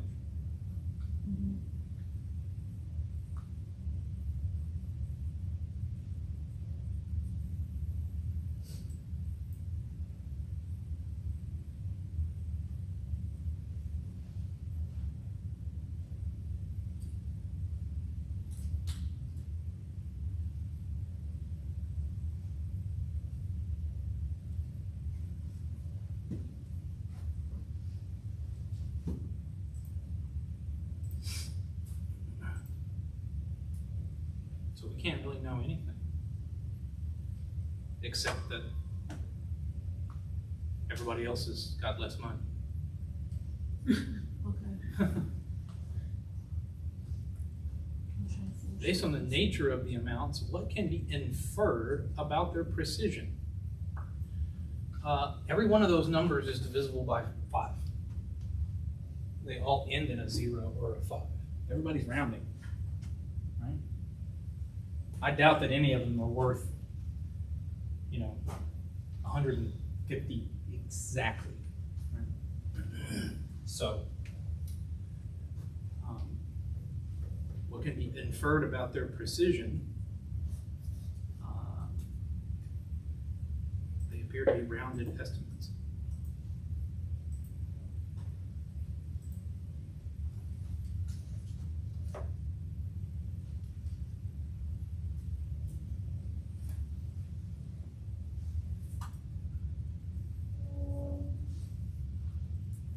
Question 12.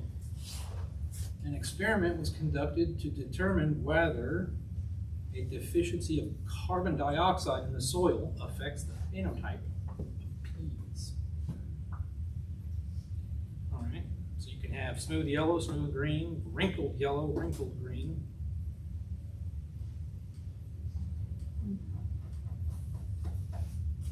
Sounds disgusting. Do the results make sense?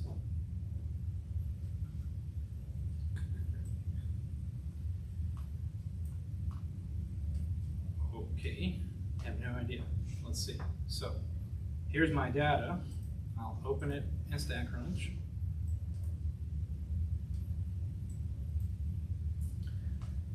Summary stats columns. I click that variable. And I might as well get the mode and compute. All right.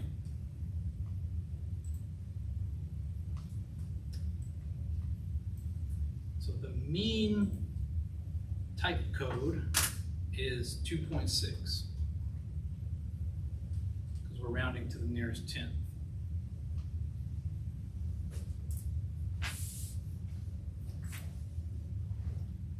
The median is 3. Okay.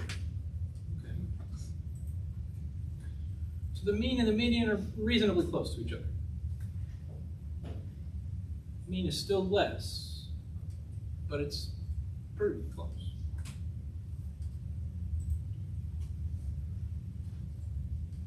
The mode was 3. In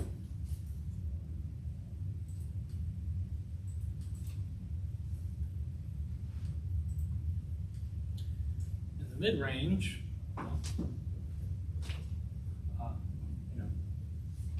the max, the biggest that it can get is 4. The smallest that can get is 1. As long as you have those measurements, then those will be your max and your min. That's 2.5, because it's 4 plus 1 over 2.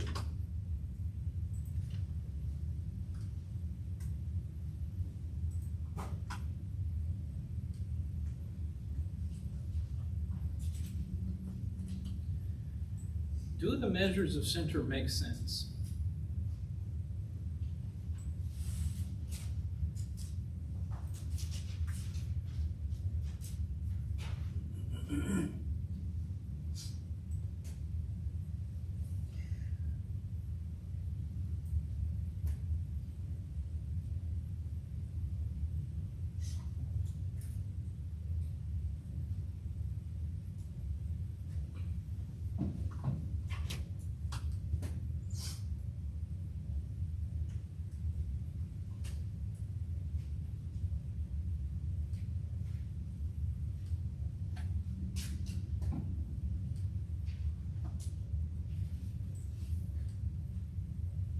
Maybe I missed something.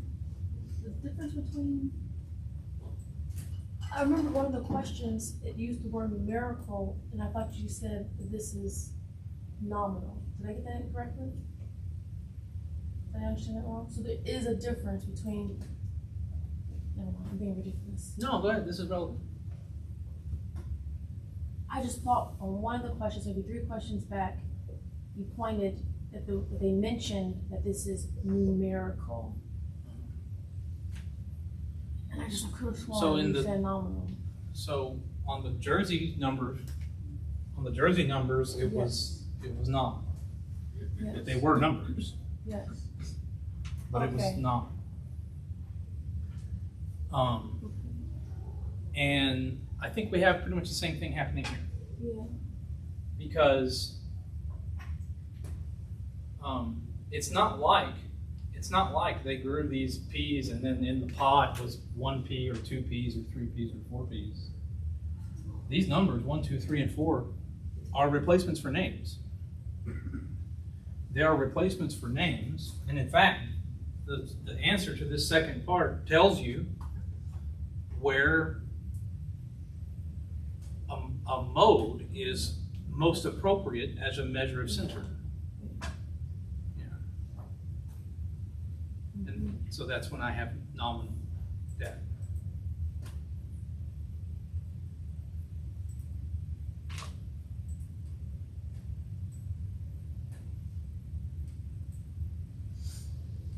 I can find that mean, the mean of all those numbers, but that number I get won't be a code. You can compute the median, and the median here was a number. It was one of those codes, but why should it be the case that these have an ordering? I don't know that smooth yellow is less than wrinkly green.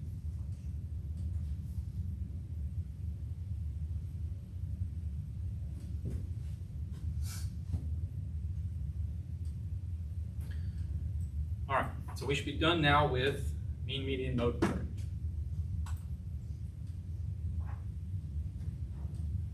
Now we're on to measures of variation, or measures of spread.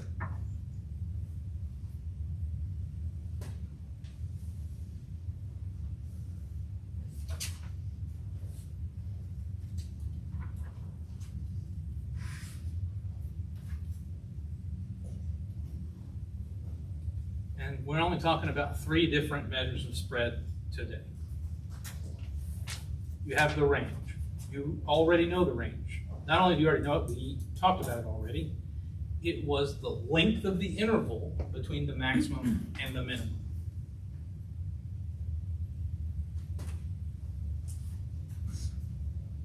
It's the maximum minus the minimum. That's going to be your easiest one.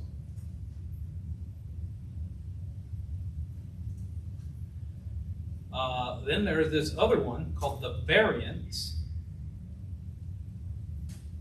It's going to have the most complicated of all the formulas. And you will have to report what the variance is, but you will be unable to interpret it. Not that you are unable to interpret it, but that the variance is uninterpretable. It's always some huge number that has no context. We have to do something else to the variance to make it a number that makes sense to us. We have to take the square root of it.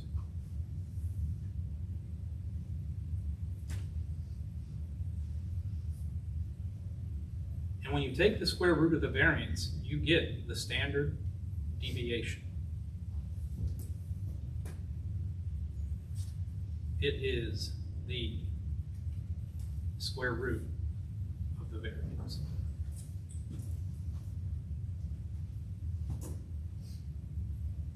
And those are the 3 measures of spread that we're going to deal with. You get the easy range. You get this thing that we're hardly ever going to use, but always use as a stepping stone towards the standard deviation, which is just the square root of this guy.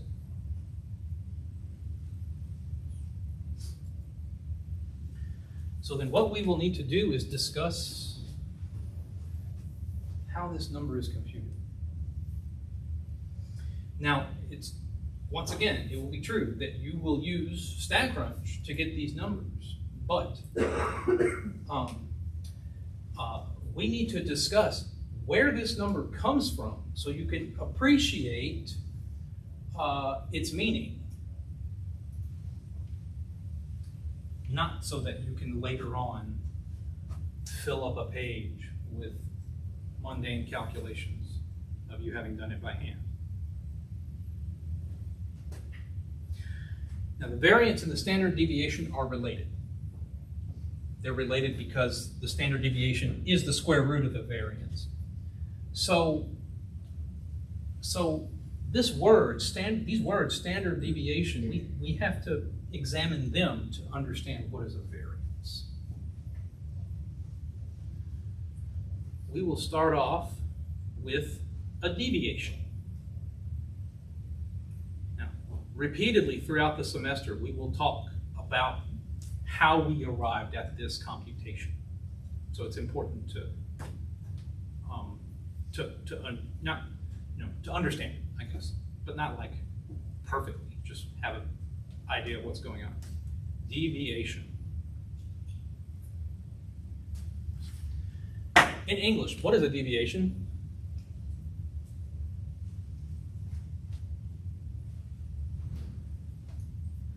If I, huh? Strays from. Strays from, but be more specific than whatever. Changing the set or pattern. Okay. How about it deviates from where we expected it to be? Right? If I'm driving the car down the road and I'm expected to be in the lane, but I find myself in the ditch, then I have deviated quite a bit. So it's like where it strays from where we expect.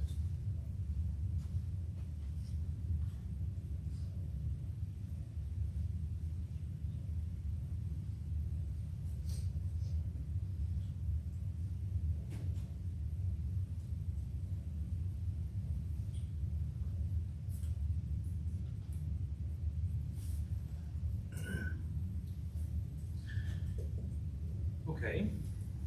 If I have a big collection of numbers,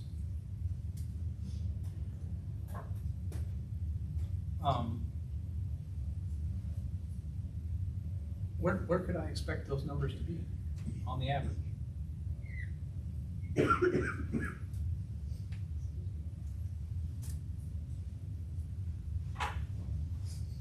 you repeat that? Say what? On a graph? You're saying No, where no, would no, these no. numbers be? No. I Like, should understand the question. if I have a bunch of numbers and I would like to know an expectation of where I could typically find some of those numbers close to, what would I use? Range? The range is a measure of spread. Huh? Median? Median's a good idea. How about one that uses all of the numbers? No? The mean. The mean. The mean uses all of the numbers of the data set in its computation. And so, since it's using every one of them, it has encoded somehow what the expectation should be of what a typical number is, even though in some cases it's not the appropriate measure of center, like in a distribution that's very skewed. But if our distribution is very skewed, we're not going to really be using standard deviation that much. So a deviation is just how far away it is from where we expect, and what we expect is the mean. So if I have a bunch of data points and I have computed its mean, then let's say here's my number line, and there's some data point, it's the ith data point, and over here is x bar, my sample mean. Then I can compute xi minus x bar, and it will be, not only will it be the distance, so it will, that number, xi minus x bar, would represent this length, but it would be a negative number. This would be a negative number. What could I do with that negativity? How could I interpret? So I'm just standing it. So somebody hands me xi. They say, here's this data point. And they tell me the deviation, and it happens to be negative. What can I conclude about its relationship to the mean?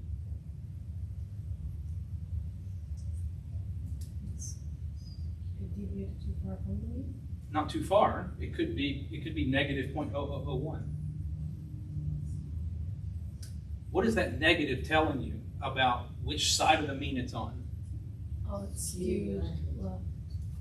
Skewedness would refer to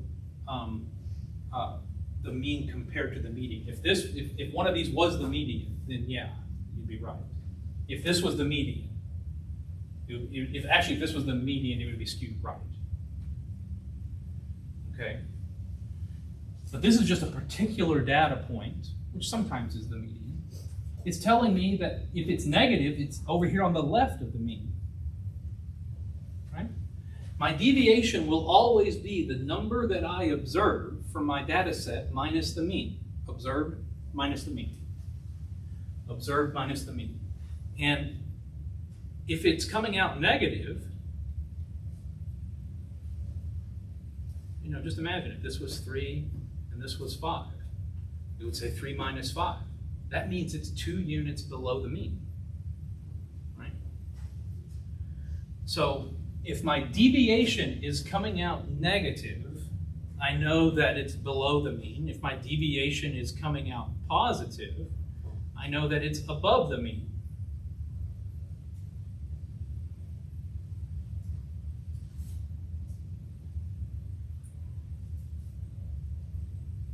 Repeat that again, please. If my observed value, if my deviation is negative, it must be the case then that my observed value is below the mean. Because this would be 3 minus 5, that's negative 2, and that means it's 2 units below the mean. If my observed value was 8, then I'd have 8 minus 5, well, that'd be a positive number, so it's above the mean.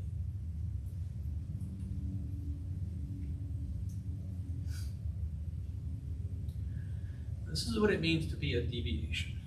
So then I have to wonder, why is it called the standard deviation and not the average deviation?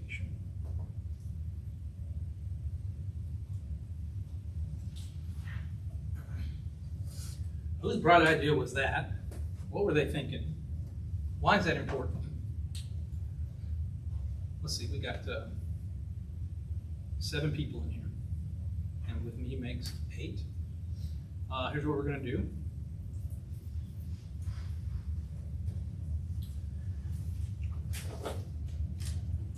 I want to go around the room, and you can pick any number you want. Actually, wait a second. Oh no, it's fine. Something reasonable. Maybe don't be picking a trillion. Right? I'll go first. 17. 3. 19. 36. 15. 4. 24.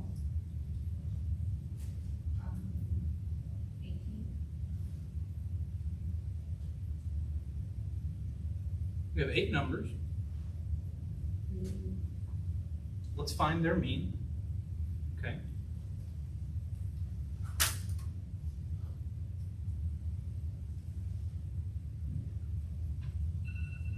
I'm so sorry. Oh, you're.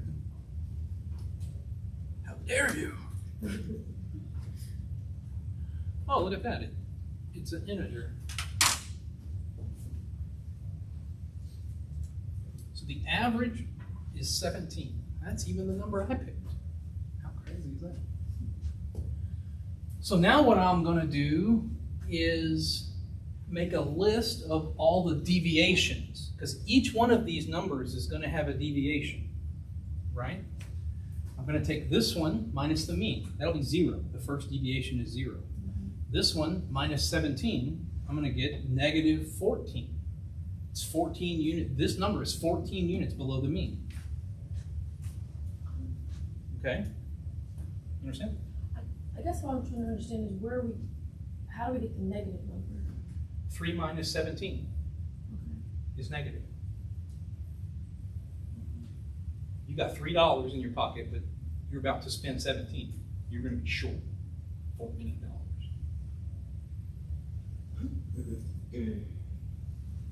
Right? You see it or no?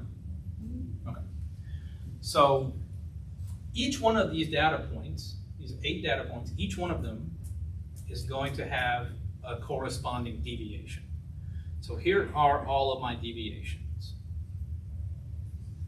17 minus 17 is 0. 3 minus 17, that was negative 14. 19 minus 17, that's 2. 36 minus 17 is 15. 15 minus 17 is negative 2. 4 minus 17 is negative 13. 24 minus 17 is 7. 18 minus 17 is 1.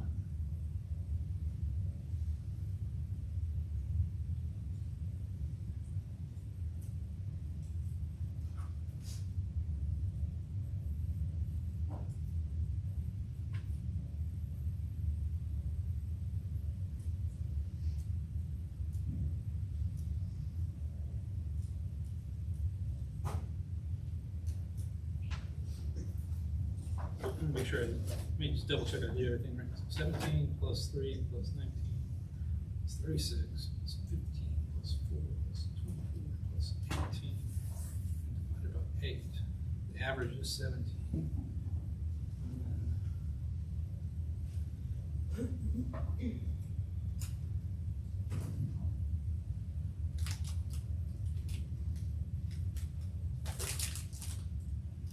Okay, I screwed up here. 36 minus 17 is not 15. Nobody caught it. Not even me. 36 minus 17 is 19.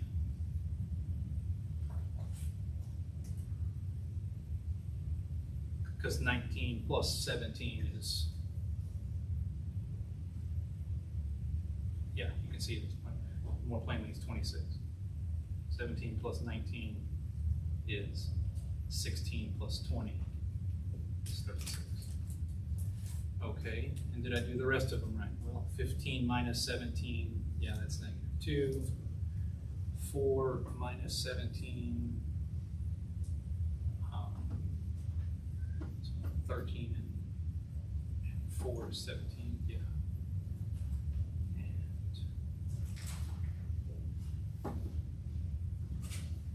And 7 and 1. Okay, now we should be good. So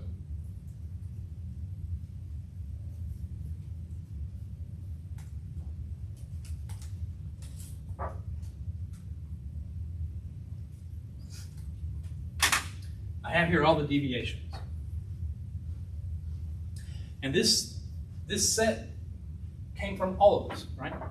So it did not probably did not exist before today. And let us go ahead. You know, I've got here all the deviations. Let's find the average deviation. If you have a calculator, compute the average deviation. The average deviation would be you adding up all of these and dividing by 8.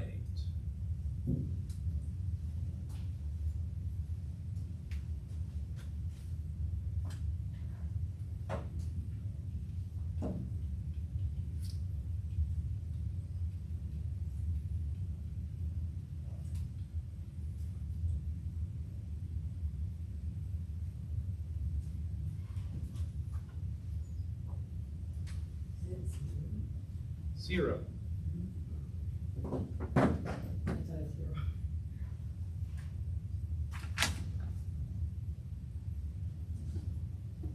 we surprised? Is that weird? Maybe it would have been cooler if like I had 0 written down up here or something that I already knew would be 0, like a magician. This is just a fact. It's just a force of the mathematics.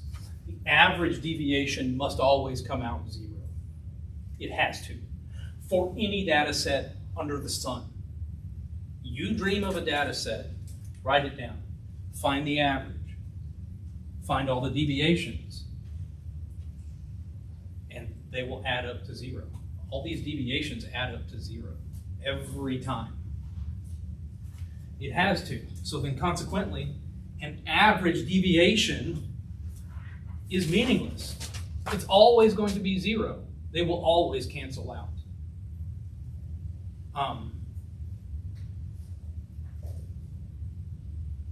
And so they had to have a better idea. How can we get something similar to an average deviation, but that actually will tell us something?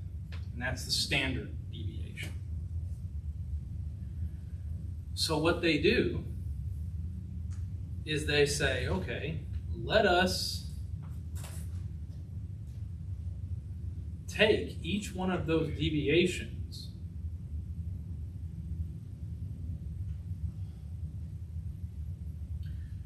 gone through and computed each one of those deviations, but then what we'll do is square each one of them. If I take any number and square it, I'm guaranteed that that number will not be negative. Because if it was negative to begin with, it would be the multiplication of two negatives, which is positive. If it was 0, then it would be 0 times 0, which is not negative. If it was positive, it would be the multiplication of two positives, which is still positive. So any number squared is not negative. I take all these deviations and square them. And then now I want to take something that's like the average of all of those deviations squared, where instead of me dividing by how many there are, I'm going to divide by how many there are minus 1.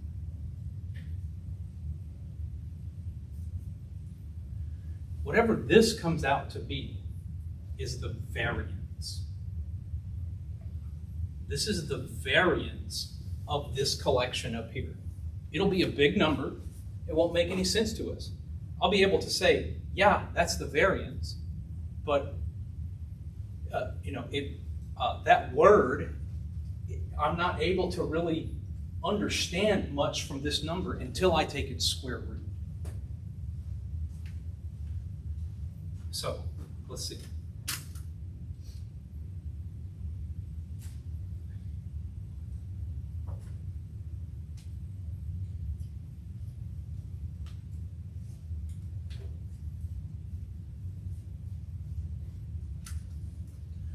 Get here 112. Is that what you got? Yes. So the variance of this data set is 112. Well, big whoop. I don't know what that even means. But if I take the square root of 112,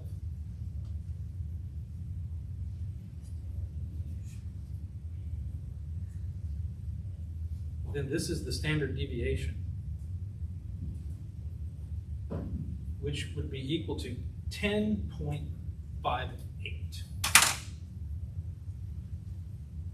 You have a question? When you say how you get 8 minus 1, where did the 1 come from? So the usual computation is n minus 1. It has to do with this idea called degrees of freedom. We'll get to it another week. Oh. But this is just the definition. Oh, okay. Instead of dividing by how many, Uh, I divide by 1 less than how many. okay. Okay.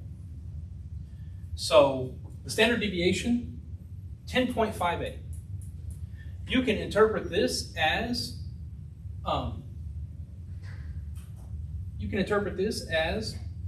68% of the time. If I reach in here and grab a number at random, it will be 68% of the time. It will be no more than this distance from the mean. That's what it means. 68% of the time, it should be no more than this distance from the mean. I might be able to reach in here and grab the mean. If I reached right here and got that one, I would have got the mean. It'd be 0 distance from the mean. But if I accidentally picked this 3, well, that would be one of the times that it was further from the mean than 10.58. But 68% of the time, when I reach in here and grab a number, it's going to be no more than this far from the mean. standard deviation. So, in general, if you have a data set, then your variation is, each data point's deviation squared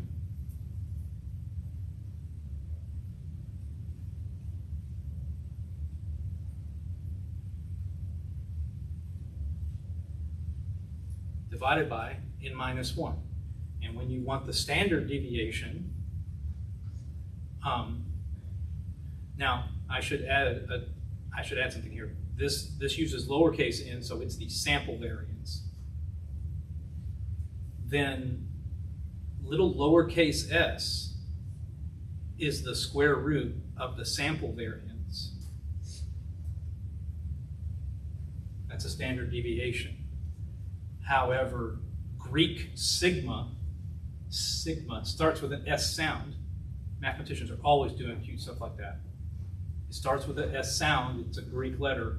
That's where it comes from. That would be the population variance.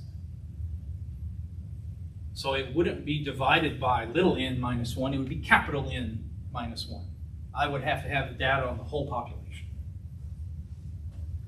Quite often, this number is impossible to get because you would have to know everything about the population. And unless it's sufficiently small, you're not going to know that.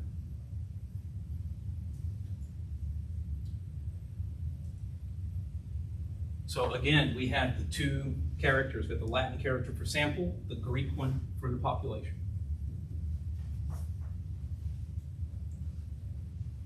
And so they picked mu for mean. They both have an M sound. Sigma for standard deviation because of the S sound. I'm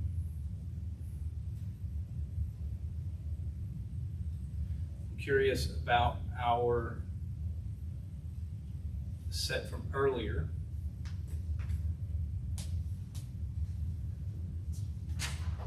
The mean here was 3. So then let's make a list of all the deviations. 1 minus 3, that's minus 2. 1 minus 3, minus 2. 3 minus 3 is 0. 5 minus 3 is 2. 5 minus 3 is 2. I'd have to square all of these.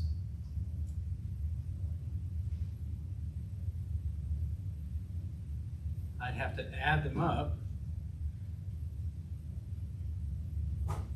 I'd have to divide by 5 minus 1. And this would be my variance. And if I took a square root, it would be the standard deviation. And so what do we get? 4 plus 4 plus 4 plus 4. So that's 16 over 4, which is 4. Take the square root of 4. Standard deviation is 2. Why do I say the 68% thing? Well, in the normal curve,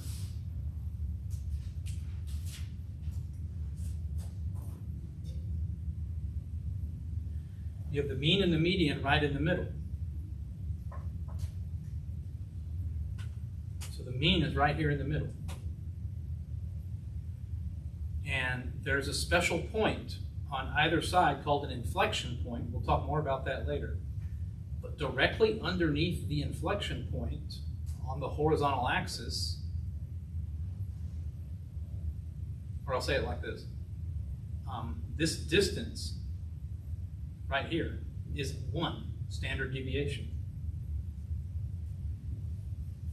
So that makes this point right here be the mean plus a standard deviation, and this one is the mean minus a standard deviation. And it's true that this area that spans the distance of only being at most 1 standard deviation away from the mean, that's 68% of the area.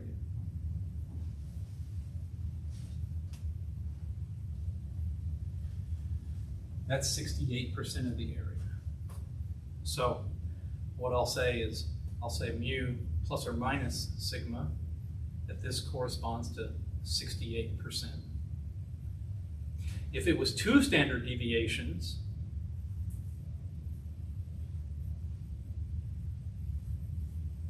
then it'd be like over here. Altogether, you'd have 95% of the area. And if I go 3 standard deviations,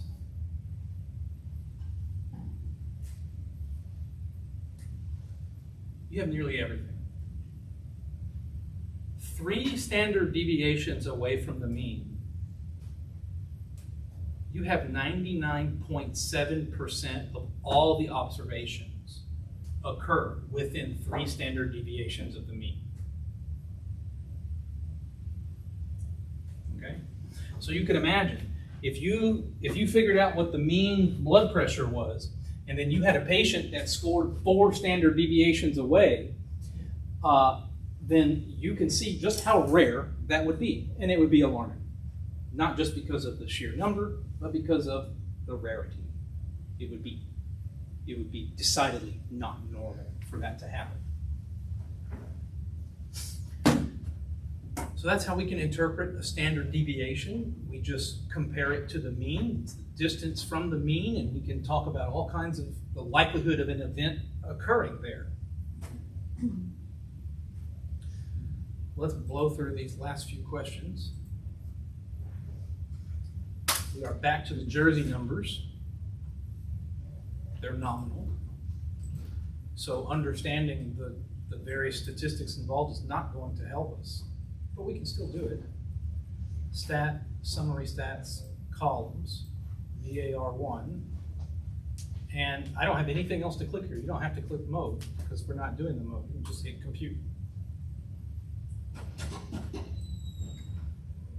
You get the range. Do I get the range? Yeah, there it is. The range is 86.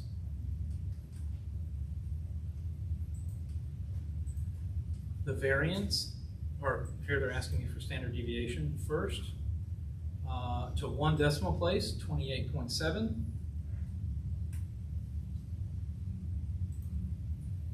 And the variance, which is nearly every time a useless number, 826. There it is. Are these numbers worth anything? No. Because they're not.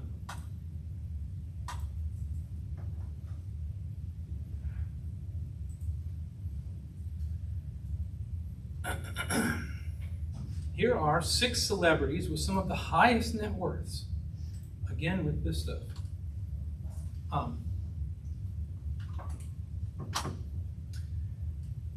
look, I can click the button to open it in StatCrunch up here, so let me do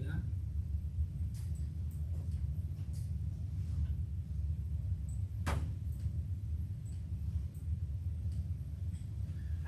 Okay, so I got their names, I got their net worth.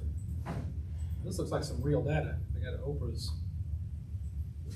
$3 billion on there. I didn't think it was that much. I just thought it was a billion. But whatever.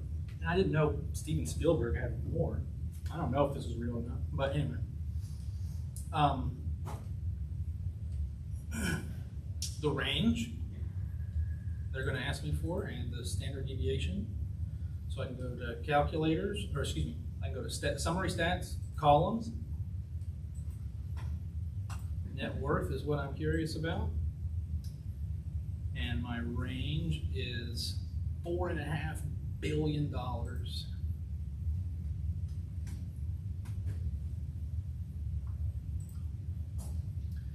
The variance, do you see what I mean? It's just an absurdly ridiculous number that has no, I mean, look at its units. Its units are millions of dollars squared. Like, when is a number useful to you? Like, if you were renting an apartment or buying a house, you'd be curious how many square feet it's got, right? It wouldn't really help if the listing said how long all the walls were. And so it's kind of the same thing here. It's like, oh, well, what's the variance? It's in $1 million squared, but I can't do anything with that. Why don't you tell me how here's where we need to know how long the walls are. And I don't need to know what the area is. So the variance is 3, 5, 6, 2, 4, 1, 6. Rounded to the nearest integer would be a 7. The standard deviation. Round to the nearest integer. 1, 8, 8, 7.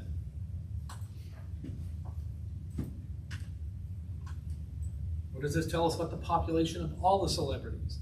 Not much.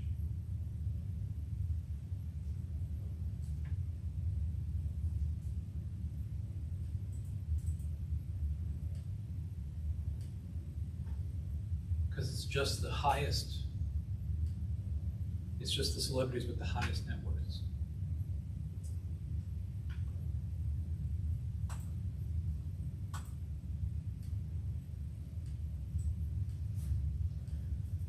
What can be inferred about their precision? They all end in a 0, so, and this is measuring millions of dollars. So that means that $4.9 million to them is a rounding error. Right? If you had $4.9 million in your bank account, you're like, I got $4.9 million. But to these folks, they just round down. They don't care. So, because all the amounts end with 0, it appears they are rounded to the nearest $10 million. So it makes sense to round the results to the nearest $10 million.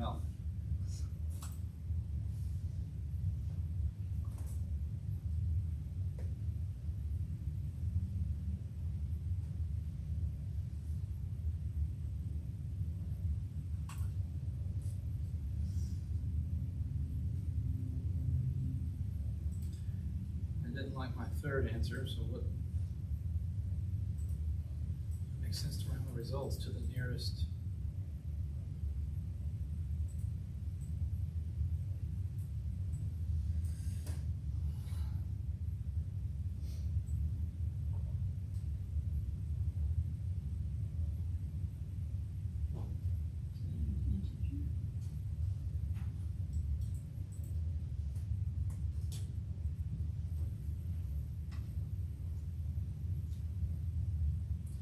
Those numbers are integers, however, they represent billions of dollars. So like my first number is 4550. That means 4,555,000,000. So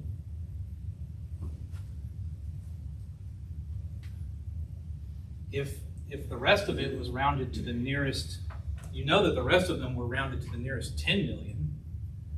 Because if Jerry Seinfeld has $951 million in the bank, then he should be like, oh yeah, it's 950, and that last million is inconsequential.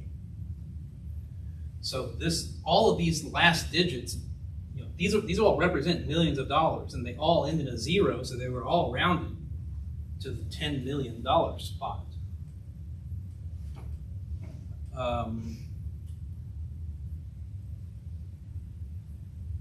Now, I'm inclined to say 100 of million for the rest of my figures, except for the range. I'm inclined to say 100 million because look at the units on the variance. It's $1 million squared.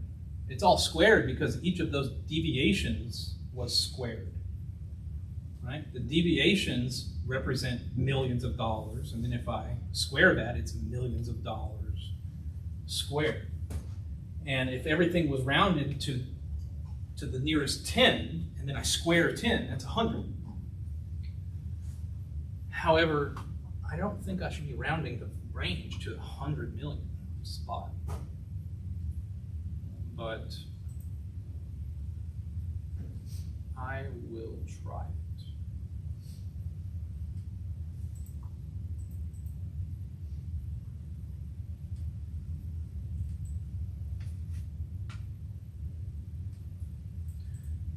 So this seems arbitrary. It says, when rounding the value of a measure of variation, carry one more decimal than is present in the original set of data. Why would I do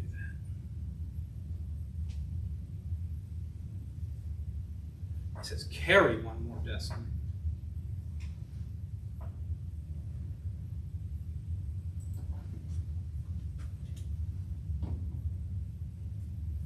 So then it would be million. So it would be million, which seems even dumber than 100 million. But whatever, I don't care. I mean, it's going to be like, I have never heard of that before. I've been teaching statistics for years, so I think it's just something that the author picked, right? I've never heard of that rounding property. Okay. Of course, there's plenty of them that I haven't heard of, like I was helping a nurse practitioner study, or I was helping her write her dissertation to get her DNP, and there's this whole long list of different rules for rounding stuff, and it's just some committee had to pick it at some point. That's all it is. So no big deal. Can I see what your answer was for the first question? First worded question, verbal question? The first verbal question. I don't know if I'm saying it right. So after all the numbers, that one. Okay. Yeah. These are the rich people. So I can't extend these results to the whole population. It wasn't a random sample.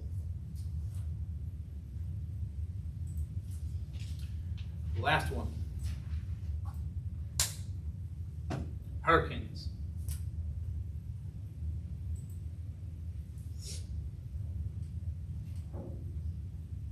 Oh, the number of hurricanes that occurred in each year in a certain region. Okay.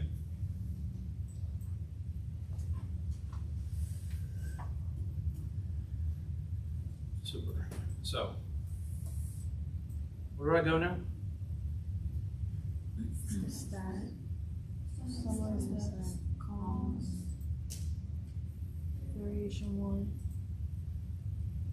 I'm gonna go down to Compute. Yeah, you're ready to go. Unless you need to add the mode or one of those other crazy statistics that we won't use, you're ready to compute. All right. And we've got our range. The range of the sample data is 13. And here they're going to want the units as well. So this is hurricanes per year, right?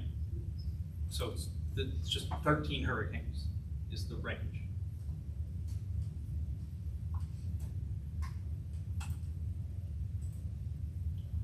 The standard deviation to one decimal place, 4.3.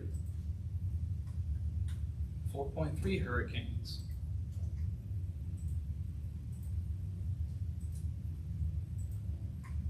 But this variance to one decimal place, 18.4 hurricanes squared. I don't know what a hurricane squared is, which is why I can't do anything with that number.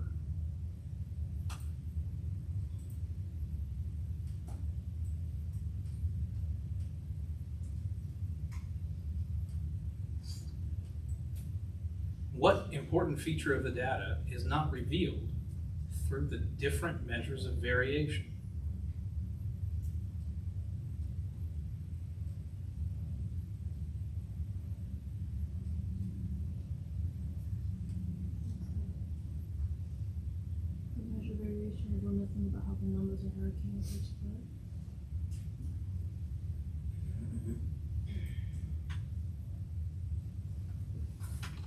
What does that mean?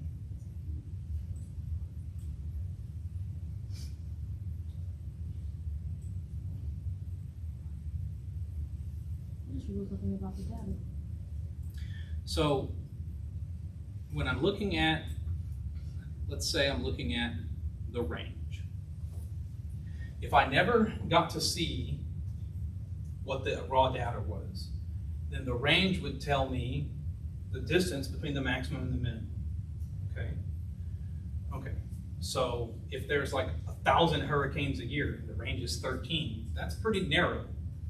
But if in some years there's 1 hurricane, and in other years there's 14, then that's wide, right? So that could be one thing I'm not learning. Standard deviation, 4.3.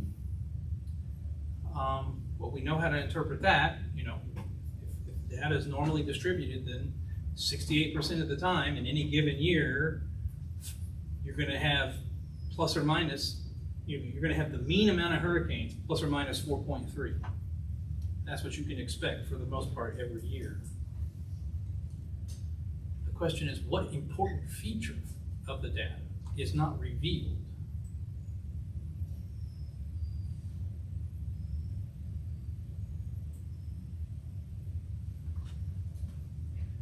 Scale of the data, I don't exactly know what they mean by that.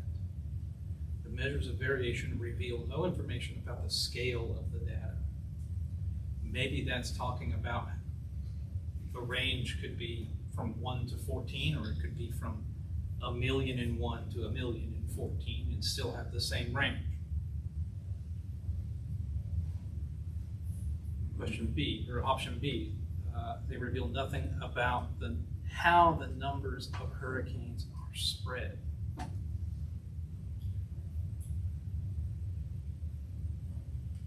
I do not know what that means. How the numbers of hurricanes are spread.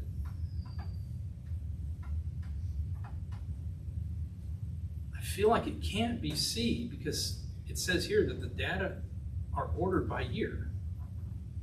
So you had 14, and then you had 9, and then you had 1, and then you had 3, and so on.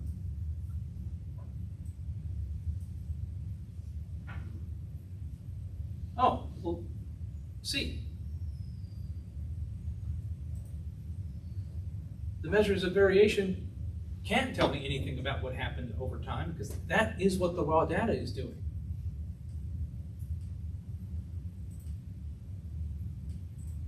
The raw data is what is listed in order by year.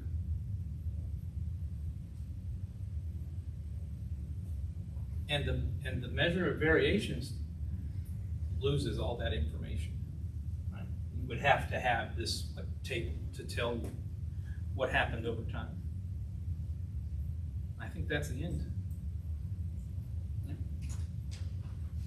All right, so we're done. I'll see you all next week for round 3. Thank you. Yeah.